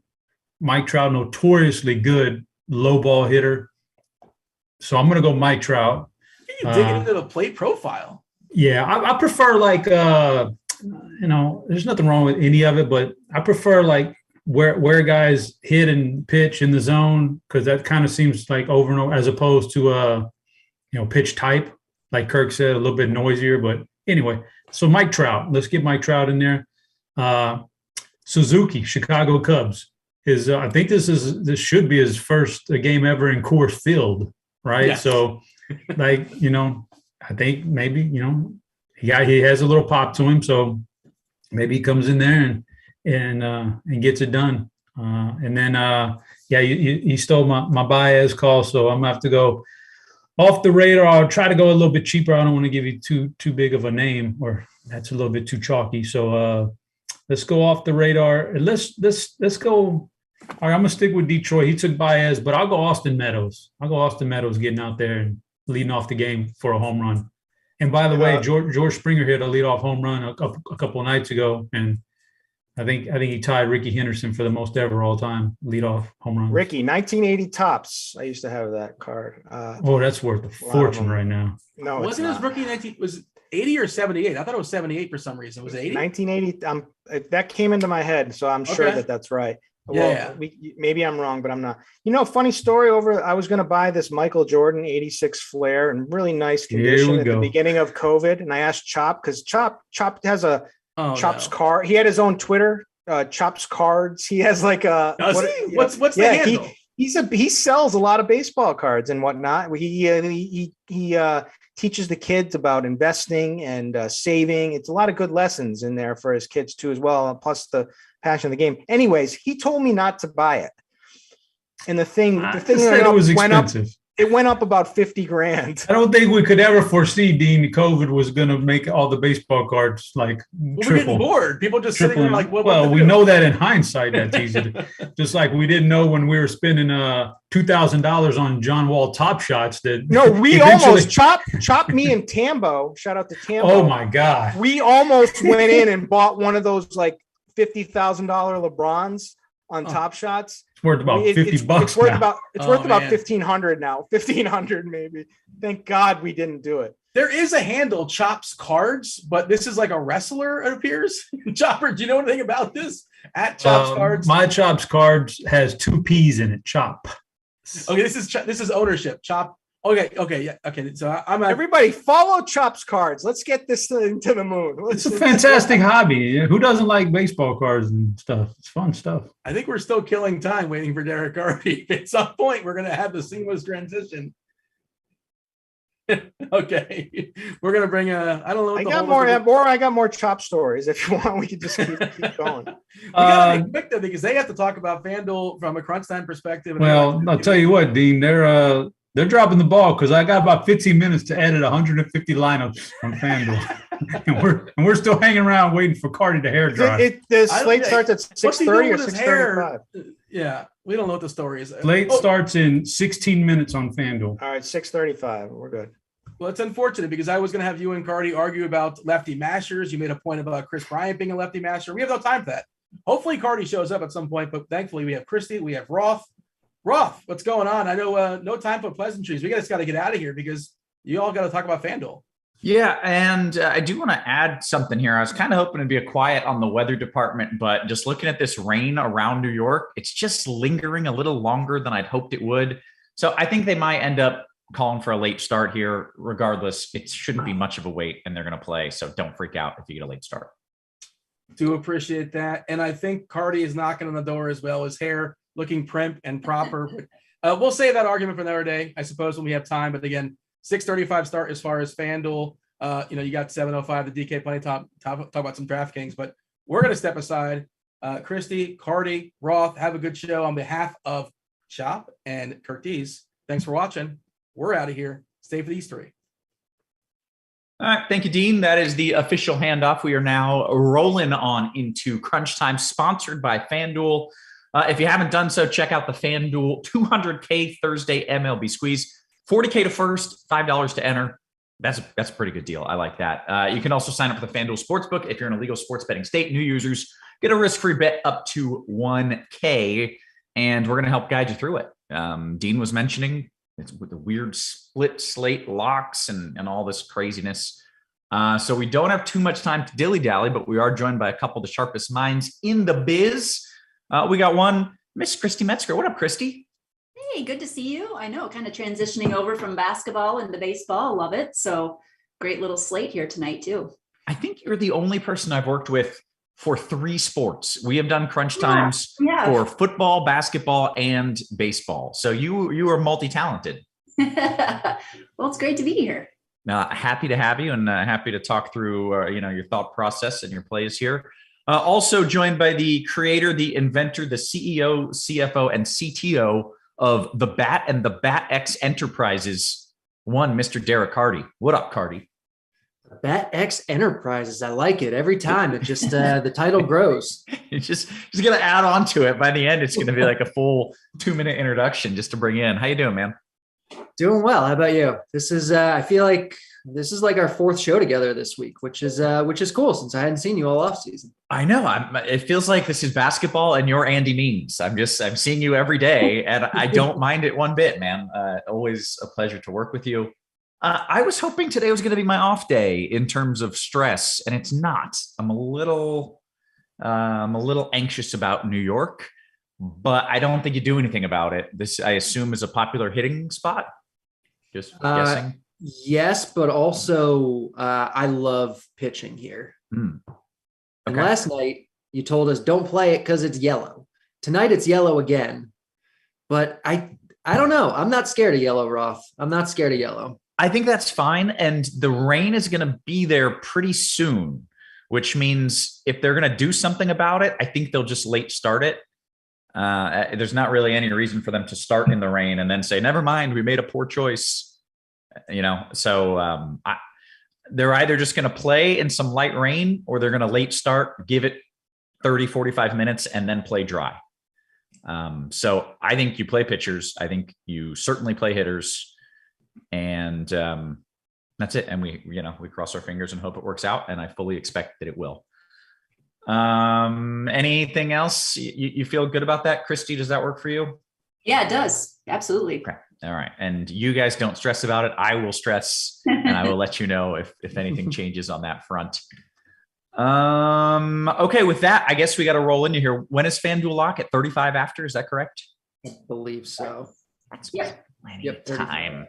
Plenty of time. Carty, let's talk about some of these pitchers here. You mentioned New York. Maybe that's a spot you're looking, but talk to me.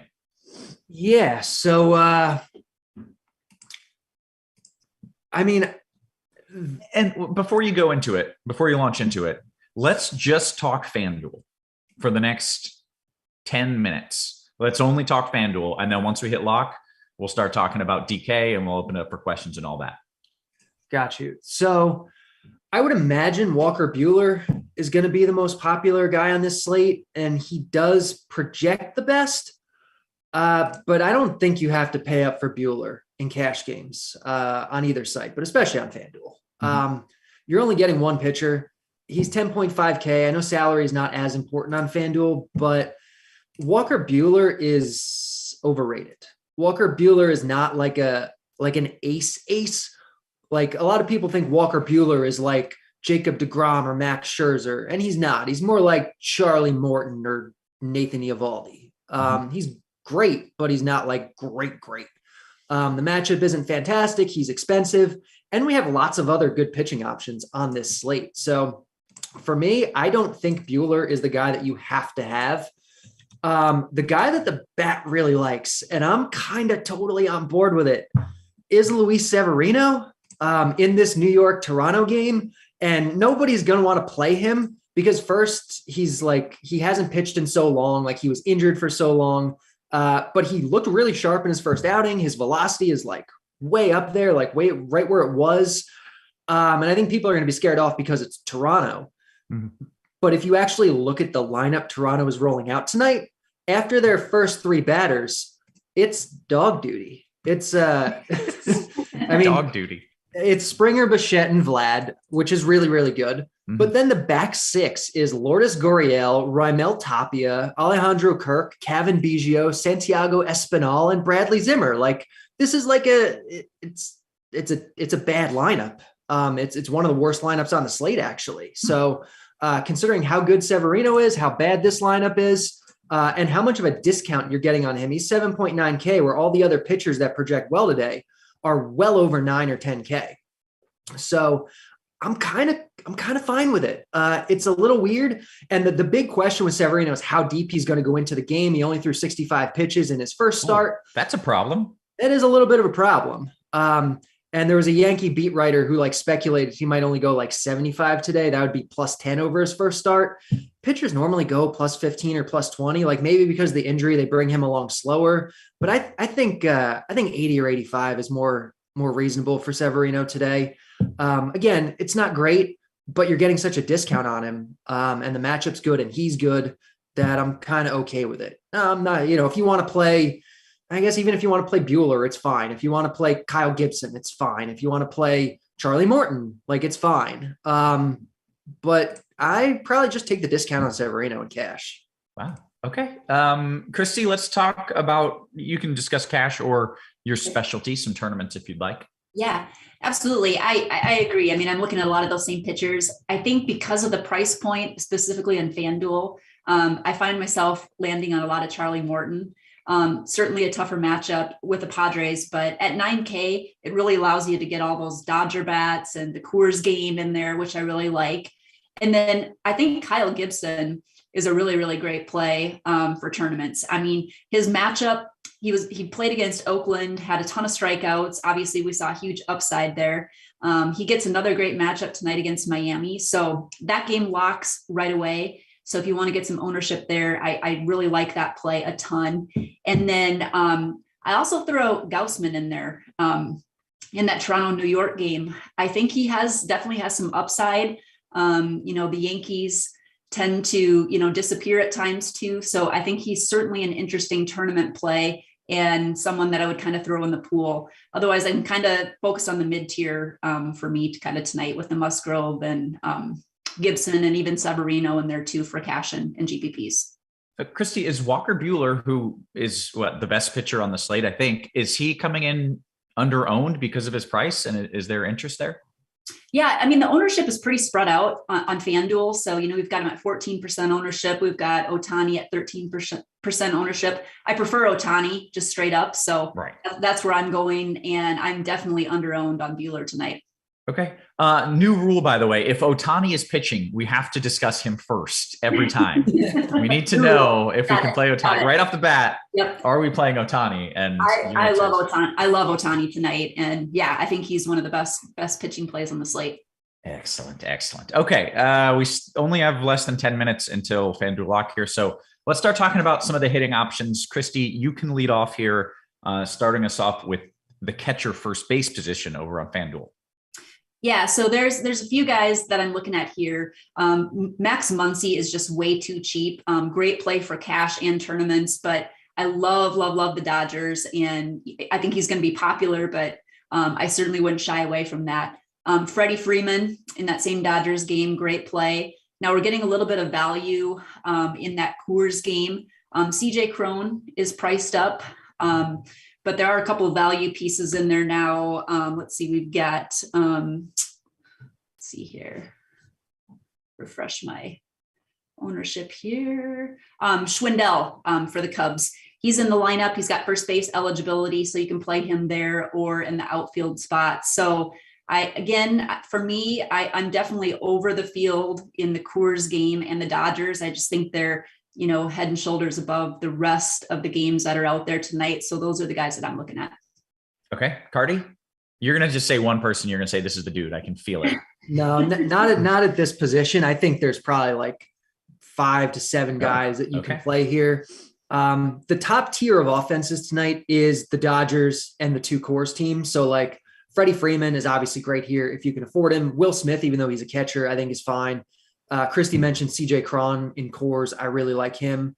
Anthony Rizzo is, I think the Yankees tonight are in a pretty good spot actually.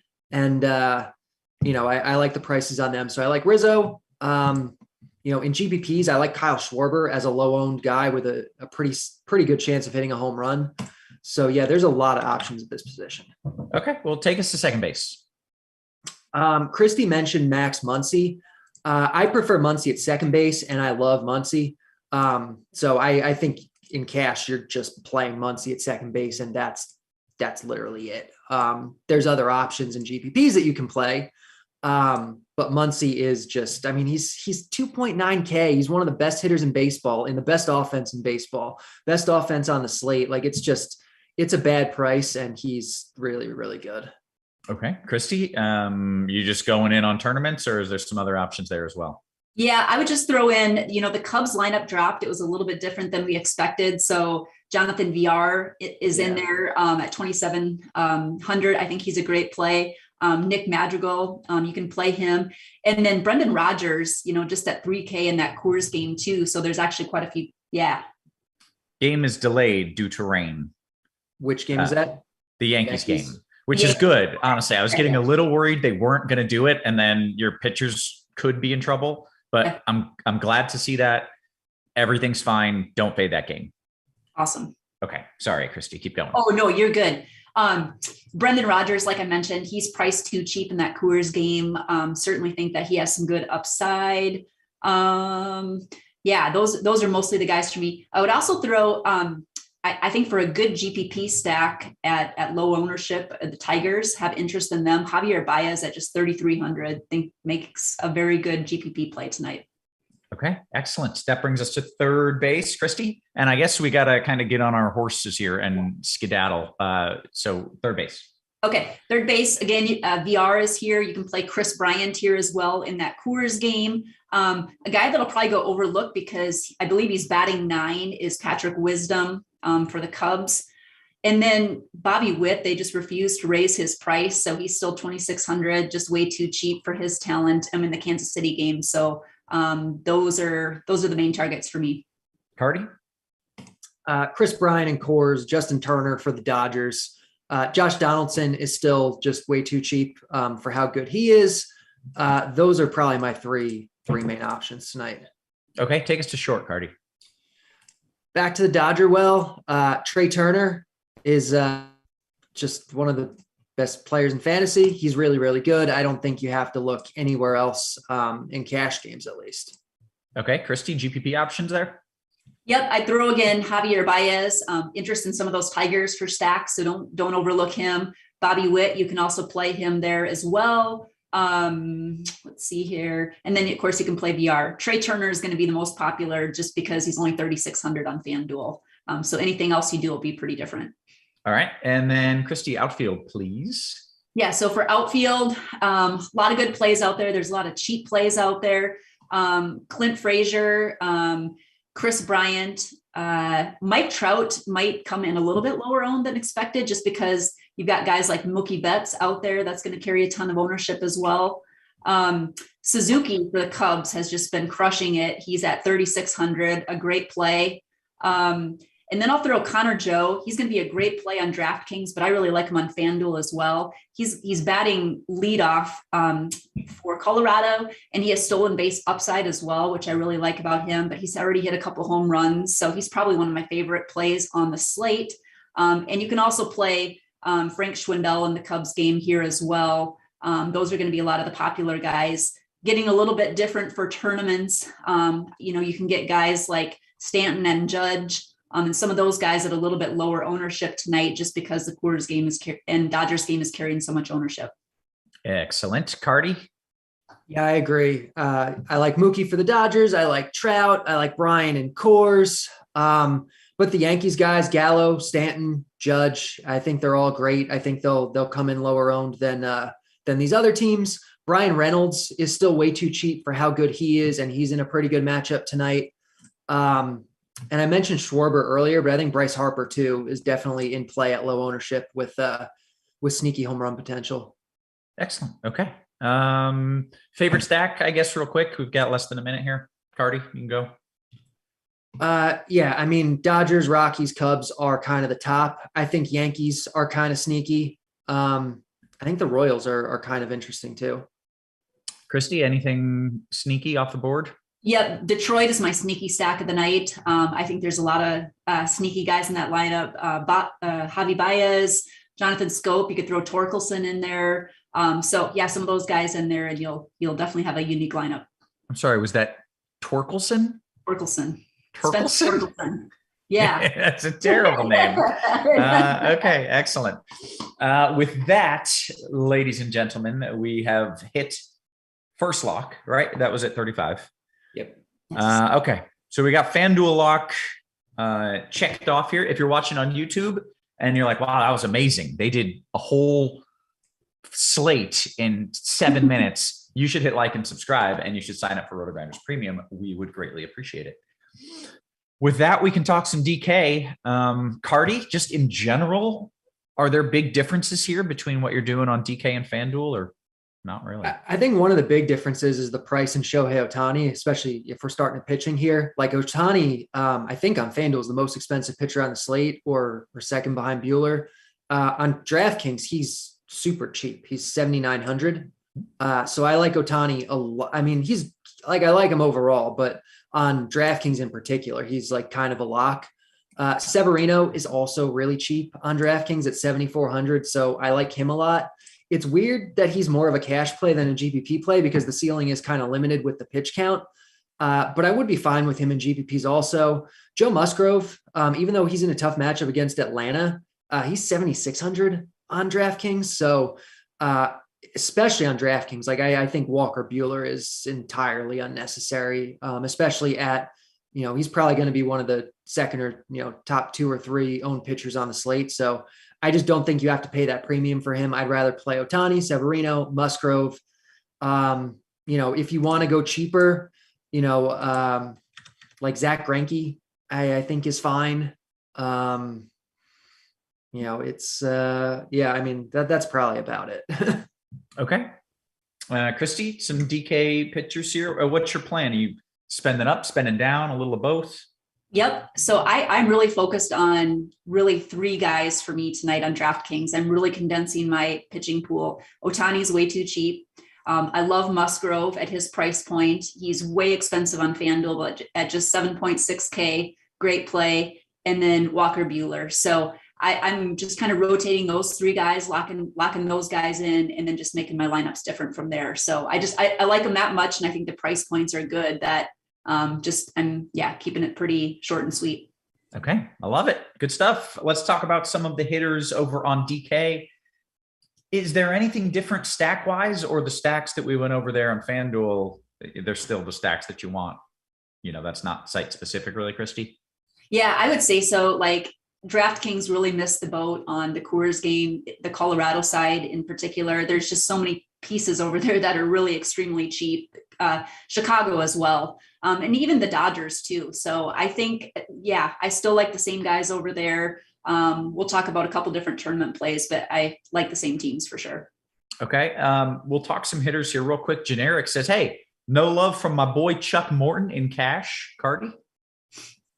No, not in cash. Again, I think Ohtani Severino is the play. Morton is 9,300. If you're going to spend that much, just play Buehler. It's not like Morton's matchup is especially good. He doesn't usually have a long leash, and it's, only a second start. I'm a big Morton fan in general, but this isn't really the move. Play Ohtani, Severino, Musgrove, just take the discount. Okay. All right. Let's talk hitters, and let's see. Kristi, I believe, did you lead us off at catcher last time? Sure. Yep. Well, let's force Carty to do it then. Let's do it. Flip-flop. Carty, catcher.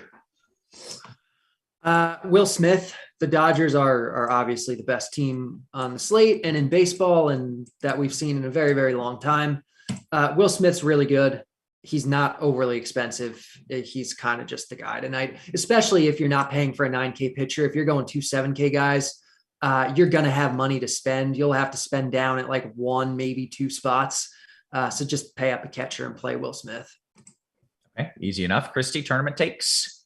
Yep. I mean, I think you can throw Yan Gomes in there too. We were expecting to get Contreras, but Gomes made the lineup tonight. So he's your cheap play. Yeah. My favorite tournament play, and probably one on DraftKings, one of my favorite plays, is Salvador Perez. I just don't see a lot of people paying up for him.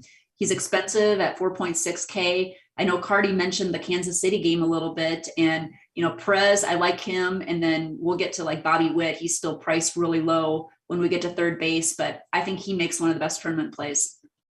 Okay. Take us to first, Kristi. Yeah. So for first base, you can play Connor Joe here if you want. I prefer to play him in the outfield, probably just so I can get CJ Cronin, who I think has just a great chance of hitting a home run tonight. Really like him a lot. And he's priced at just 4,500. So like Crone, like Connor Joe, Freeman, of course, he's priced at 5K. Like him, Schwindel, you could also throw in there as well. And then, if you really wanted, Vlad hit 3 home runs last night, 5,900. Don't see a lot of people playing him. I think he's an excellent tournament play. Okay. The guys who can hit 3 home runs, that's always they're pretty good. Yeah, they're pretty good. That guy, good at baseball, confirmed. Carty, what are your tournament takes at first? I mean, the Rockies guys, Crone and Joe, are the best plays on the slate. Freddie Freeman's really good in your Dodger stacks. I do like Kansas City stacks tonight. Hunter Dozier, I think, is certainly interesting. And I mean, that's kind of where I'm at. Okay. Take us to second base. Max Muncy again is Max Muncy's not at second base on DraftKings, is he? No. So Chris Taylor then for the Dodgers. I knew Dodgers are really good. Chris Taylor's your second base guy. Brendan Rodgers and Coors, though, I think is also going to be a really good play. So I think you're probably playing one of those two. Whit Merrifield in your Royal stacks, which I like. The cheap end, I don't really like anyone that much. Like, you can play Jose Iglesias to make your Rockies, your chalky Rocky stacks different. But otherwise, I mean, I guess Hanser Alberto makes your Dodger stacks different, but I don't know if I would do that. Okay. Kristi? Yeah, like all those plays too. I'd maybe throw Ozzie Albies in there. Going against Musgrove, people will probably shy away from him a little bit, but he certainly has upside at 4.5K. Don't mind that play at all. And then you could throw a couple of those Yankees in there too. Gleyber Torres hit a home run last night. He's 3.8K. We have him at just like 2% ownership. So a couple of guys that are a couple of different guys that I'm looking at for tournaments. I really like the Albies thing, especially because of how cheap Musgrove is on DraftKings. He's going to pick up some ownership. I think an Atlanta stack or a mini Atlanta stack, they're going to go overlooked tonight, and they probably shouldn't. Okay, great. Kristi, third base. Yeah, so for third base, Max Muncy has eligibility here, so he'll be pretty popular. Justin Turner is just 3.9K, so I like him as well. I mean, a lot of those Dodgers bats are just way too cheap. We have Jonathan Villar projected to be the highest owned just because he is in that Coors game there. But then I mentioned too, Bobby Witt just at 2,500 is just way too cheap. I'll take advantage of that, and I certainly have a good exposure to him tonight.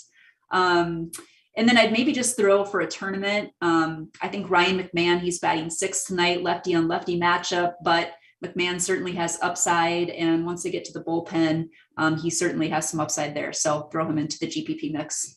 All right. Carty, third.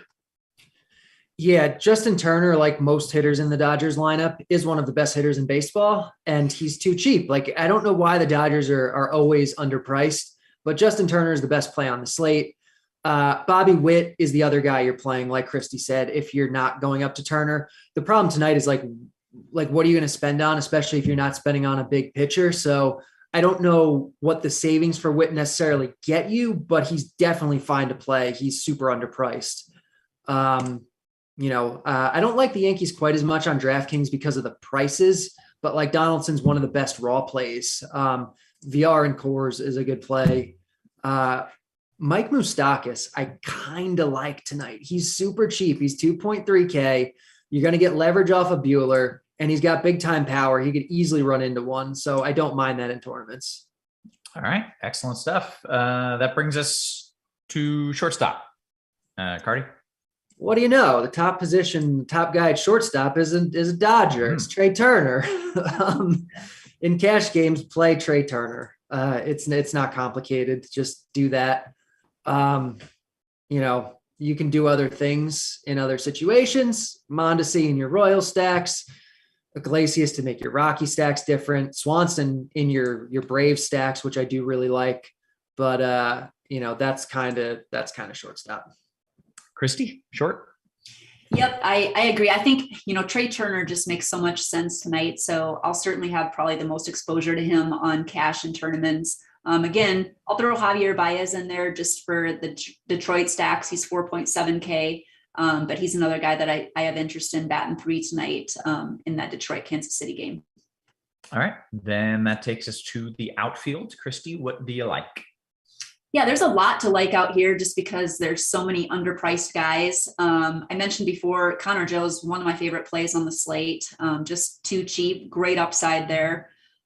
Chris Bryant, again, he's too cheap and he'll probably be the most popular play. But other guys too, Mookie Betts, Suzuki in that Coors game for Chicago. He has gotten off to a really fast start, a couple of home runs there.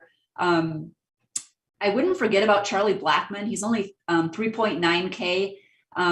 He hasn't done a ton yet, but the upside is there and he's batting right in the heart of the order there. So I certainly think he makes an interesting play. Guys that I think will be a little bit under-owned are guys like Ian Happ, that's batting way down in the Chicago lineup there. So he's batting 8. He definitely has upside.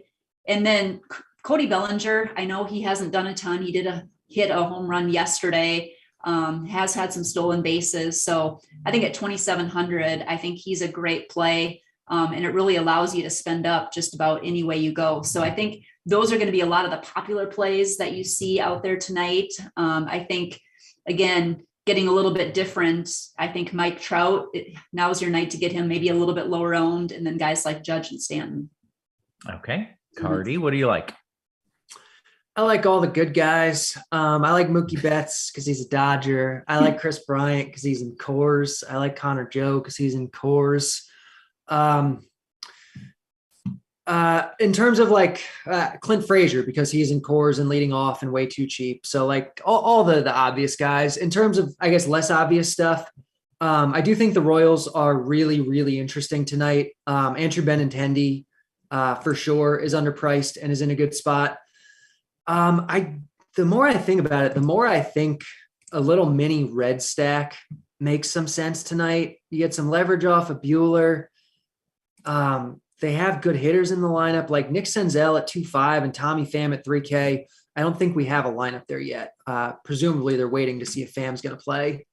But if he does, I do think there's some potential here for some of these really cheap reds as just a way to completely differentiate what you're doing. And that kind of helps you because they're going to be so low owned and you're going to get the leverage, but it kind of allows you to play some chalkier stuff with them, which is kind of nice. Okay. That is all the positions. Kind of seeing here if we've got some questions coming in. We still have plenty of time, more than 15 minutes for QQs. So please bring them in. Strategy questions, 1v1, 2v2s, whatever you want. And we'll start diving into it. Do you both feel comfortable taking both cash and GPP questions? Yep. Yeah. All right. Well, then we will just alternate. And that question is no longer relevant. So we'll go to Will, DK Cash. Kristi, leading off with you here. You want Justin Turner and C. Taylor or Betts and B. Witt? I would probably take Mookie Betts and Bobby Witt for cash. Excellent. Let's see. Carty, FanDuel GPP, Suzuki Frazier or Baez Meadows? Suzuki Frazier is the better combo, but they're going to be higher owned also. So it really depends on what you're doing with the rest of your lineup. Okay. Beaner says, do you guys like Clint Frazier? Yes. I do. Yeah, I think he has good upside batting one. All right. Easy enough. And with that, we've pretty much got all the questions. You guys just want to hang out for like 15 minutes, twiddle our thumbs, and talk about NBA playoffs. Let's see. Achilles, DK Cash. Hey, I take it JT over VR in course. For me, yes. I mean, VR is fine, but Justin Turner's really, really good. And the Dodgers are, I mean, they project better than course tonight because they're the freaking Dodgers. So, yeah. Okay. Kristi, this is a strategy question, which I always like. I like learning these things. DY says, DKGPP, Kristi, when doing a 5-man stack, do you prefer a mini 3 stack or 3 power bats? Oh, so do you do a 5-3 or 3 one-offs, I guess? I would say a lot of times I end up doing 3 one-offs and I'm looking for some good power and some upside. Yeah, that's where I end up probably predominantly. Okay, great. Aside, FanDuel single entry. Carty, do you want Ginger Turner and VR or Rendon and Bobby Witt? Turner and VR for me. I do think that's probably going to be the higher owned side though. So again, it needs to make sense with the rest of your lineup. Okay. Oh, this is kind of fun from Steve O. He says, what are your thoughts on pitchers in the Coors game? We got a pitcher friendly ump. I kind of want to play Freeland. I actually don't mind that. We didn't talk about that, but yeah, I certainly don't mind that. I mean, he does have some upside, and he could, if he gets a few strikeouts there. And again, it's just 6 point. Let's see, what is his price on DraftKings? $6K. $6K. Yeah. I mean, I think for a cheap guy, if it allows you to get more bats in there and stuff, I don't mind it. Carter, you hate it? No, I don't actually. He projects as the 4th best point per dollar guy on this slate. I don't know if he's necessary on this slate. I don't know what he really gets you. But in theory, he's not a terrible play. Gotcha. Okay, great. Dan Jan, Kristi, DKGPP, would Dunning or Greinke be okay to play just based off ceiling? I would prefer Dunning if between the two of those. And I did look at them just because the price, again, they're lower price guys, but yeah, I don't mind them, but I would definitely go Dunning. I think there's more upside there. All right. Carty, DK Cash question from Achilles. This is a 3v3 for you. You want Diaz, JT, and Betts, or Will Smith, Taylor, and VR? That's a close one. I'd probably go with the first one, although I do think it's pretty easy to find a way to pay up for Will Smith. Okay, great. Beaner, this is FanDuel GPP and cash, Kristi. Do you like Merrifield or Baez? Ooh, that's a tough one. I think I would actually go Baez. Okay. Luke Cage, Carty, this is a DKGPP question. Justin Turner or Munch at third base? Who's Munch? That's Muncy, I would assume. Oh, yeah, that makes sense. All right. Yeah, I mean, Muncy has more power, so Muncy's probably your better GPP guy. But, they're both great. All right. Jay Sams, Carty, how does Mondesi match up versus Mize as far as stealing bases goes? Is this War Eagle, Casey Mize? Is that his name? Does Casey Mize's nickname a War Eagle? No, I think he went to Auburn. Oh, okay. And so Cheese one time mentioned it, and now every time I see him, I just think War Eagle. I don't know why. Anyways, Mondesi v. Mize stealing bases.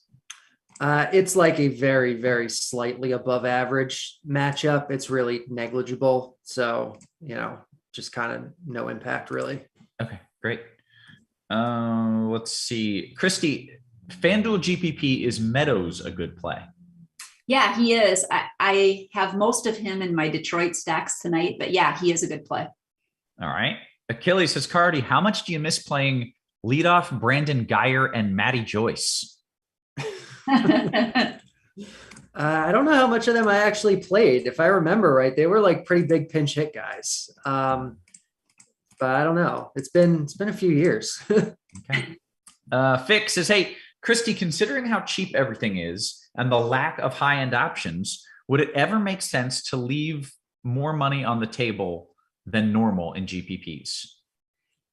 Are we talking about DraftKings specifically? Didn't say, but probably. Yeah, well, tonight, I think it is interesting because I have found a few lineups where I'm leaving a little bit more on the table than I usually would have. So I do think because there's so much cheap value, I think you can feel okay about that tonight. Okay, great. Good stuff. DKGPP Carty, when a pitcher is a fine play, that basically means low ceiling and low K upside, right? No, I mean, that'd be like a bad play. Not necessarily. I mean, fine covers all manner of sins. You can call a guy fine for a lot of different reasons. You could just say it because you're being nice and you hate him. You can say it just because he's kind of an average play. You can say it because of how much he costs with his price. Like you don't love him, but maybe the upside is there. So right. I wouldn't read too much into the word fine. Yeah. Okay. All right. Dan Jan Unless your wife says it, then you know what it means. Right. Yes. That's true. Dan Jan says, to follow up my previous question, which it was, would Dunning or Greinke be okay? So to follow up my previous question, Kristi, would you consider playing Dunning with Freeland in GPPs? I don't think you need to go there tonight because there's so many other cheap pitching options on DraftKings, just because of Ohtani's price and Musgrove and some of those other guys. I don't think you need to, but I like the concept of doing something like that. I just don't think you need to tonight. Okay. Just got this in from Rotogrinders. Javi Baez scratched. Was he someone we were playing a lot of? I feel like he was. Yeah, especially in the Tiger stack. So that's interesting. He has been hurt. So I was surprised actually to see him in the lineup. But yeah, he's definitely scratched. Okay. Do either of you need to run away and change 150 lineups? Not 150, no, just a few. Okay. I'll focus on Carty here for a little bit, Kristi. You do what you got to do. It looks like someone just posted the Reds lineup and there is no Tommy Pham, which is disappointing. I'm such a huge Tommy Pham fan. I just want to see him be healthy. Okay. Let's see. Carty, DKGPP, Freeland over Dunning. Yeah, I would take Freeland over Dunning if I'm going that way. Again, I don't think it's necessary. I definitely wouldn't play them together the way the one question asked personally. But if I'm going with one guy like that, it'd be Freeland. Okay, great. We've caught up on all the questions, which is good because Kristi can't answer them anyways. She's getting Javi out. Getting hot. So what are you doing if you had Javi in? And is this a game that starts right at lock? Yeah, so this game starts. Yeah, we have a little bit of time actually. So that one doesn't. I was thinking it started right away too, but it doesn't. We still have an hour. Gotcha. Is there? You want to talk through your process here? What you're thinking? Does this destroy your stacks if you? It actually doesn't. I mean, there's still some other plays I like in there. I mean, Meadows is a strong play. Jonathan Scope. There's some cheap guys in there that really kind of made the stacks work too, like Akil Baddoo, your guy Torkelson. So good. So what I'll probably end up doing is going a 3-man Tiger stack and maybe switching to like Rogers in that Colorado Coors game because they're priced similarly. So yeah, I'll probably keep the stack, but just look to find someone else reasonable there. So did you have it as a 4-man stack and now you're just gonna you're gonna cut them out and just go with 3? Okay. Yeah, and now that I have a little bit of time, let's see, they just came out with the lineup too. So they have Scope, Candelaria. I'll maybe see if I can get another guy in, but I'm not going to force it because I think there's good upside in those Coors games too at similar price points. So, okay. And I'll still be different with the Tiger, a Tigers trio. So, right. Okay, great. MB says after lock question, Can we play the country music singer name game with Torkelson? He sounds more like a Swedish pop star to me. I would agree. He's definitely like the long lost member of ABBA. Right. Yeah. Yeah. Okay. Well, if you've got questions, guys, get them on in because, we got some time to kill here. Also, I'm looking at New York. If I had to guess, I think the rain is going to be out of there. And let me do one radar loop here. That's about an hour. I guess the rain is clear in about 45 minutes, which means they'll probably play about an hour and a half from now would be my guess. But there's like nothing worrisome upstream. So even as you're waiting and you're like, "Ooh, this is taking a while," and you're getting nervous, it's going to be okay. Like this game is going to play. So don't freak out. It's going to be fine. Let's see. If you had to choose a stack, this is Dan Jan's question. I'll let you both answer it. If you had to choose a stack between Atlanta or Texas, which would you choose and why? Basically, the question is go after Musgrove or go after Ohtani. Kristi, you can go first.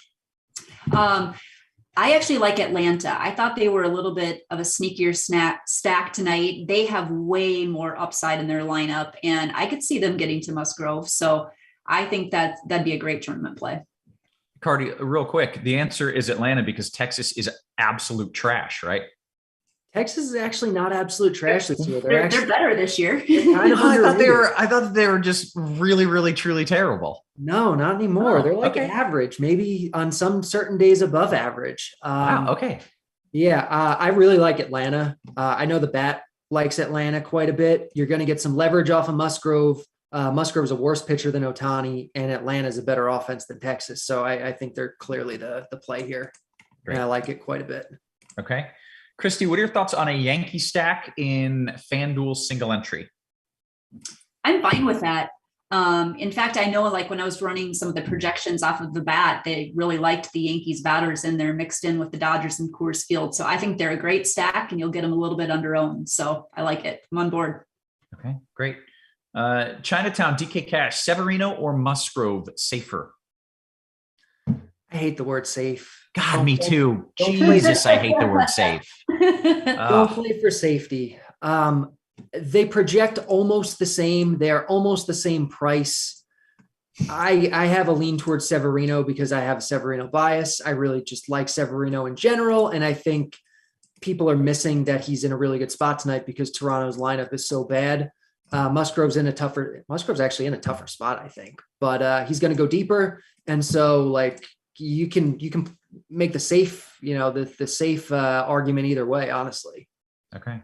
And weather-wise, like, is this game safe? It's literally, if there's rain around, it's never safe. Like it will probably work out, I could say, but I'm never going to tell you it's safe if there's rain around because teams postponed for no damn reason at all. Like that legitimately has happened. Man, that's like my pet peeve. Kevin, is this game safe? No, I just told you. I've got an orange yellow. Oh, it's not safe. All right. Steve O says DKGPP Kristi at third. Should I go Turner over Muncy to save a few bucks, or is there a huge difference there and I should stick with Muncy? Boy, I'd probably stick with Muncy. I like them both, but Muncy, he has 2 home run upside. I could see that easily happening. So I'd probably find a way to keep Muncy in there. Okay. Amateur Hour says, hey guys, for higher dollar DKGPPs, should I go Belly or Brandon Marsh? Carty? That's Belly for me. I should also note Walker Buehler's projection in the bat just went up considerably with this Cincinnati lineup with no Pham, no Naquin. I'm trying to eyeball who else is missing, but the bat likes the way this shakes out for him. So as much as I kind of poo-pooed him as a cash play earlier, I think he's definitely an option at this point. Okay. All right. Good stuff. Chad Fisher says, will Gallo get a base hit? I thought all that dude does is hit home runs and strike out. So I'm going to go with no. Kristi, will Gallo get a base hit? Yeah, I'm going to say no. Yeah. Does a base hit, like if you hit a triple, does that count as a base hit or does he mean like a single? Triple's a base hit. Anything that's not a home run is a base hit. Okay, gotcha. All right. Then no, he will home run and strike out, and that is all. Dan Jan, Kristi, I'm leaving 12 hundo on the table on a DK GPP. Is that crazy? You know what? Normally I would say yes, but there are so many. Yeah, I think it's okay tonight. I really do. Okay, great. Fick says, I switched to Walker Freeland after I saw the latest push. Still makes me want to vomit, but there are different degrees of vomit. Yeah, I guess that's staying on top of things. Yeah, it looks like part of the reason for Buehler going up is that Cincinnati has more strikeouts in the lineup. They project as the 4th highest strikeout lineup of the day right now. So that's going to help him. Okay. I just got a tweet, by the way. Kevin, are Toronto hitters safe against New York today? I hate that word. I hate it. Like, no, it's a late start. It's not safe. I think you should do it. I think it's going to play. I feel good about it, but it's safe. No. People don't want to hear it's probably okay. People want to hear, yes, there's no risk. Do it and you're fine. Yes. And we can't give you that, guys. Sorry. Right. It doesn't work that way. Let's see. MB says, what is the #1 leverage play on the slate, Atlanta or Texas? Carty? I think it's Atlanta. It's the same question we got before. I really like Atlanta. Yeah. Yep. All right. I believe, hey, I think we did it. Was lock at 605, 705? Yep. Hey. Did it. We made it. Excellent stuff. Okay. I will keep you guys updated on Twitter. I'll post a little, radar gif here and there, but I do expect this Yankee game should play a little more than an hour from now. If you enjoyed the show and you're watching on YouTube for free, please hit like and subscribe. Shout out to our wonderful sponsor, FanDuel, for hooking everybody up, getting this show in free. And let's see, DK GBP, any afterlock stacks that look interesting? We'll take that one real quick, Kristi. Afterlock stacks that look interesting. Oh boy.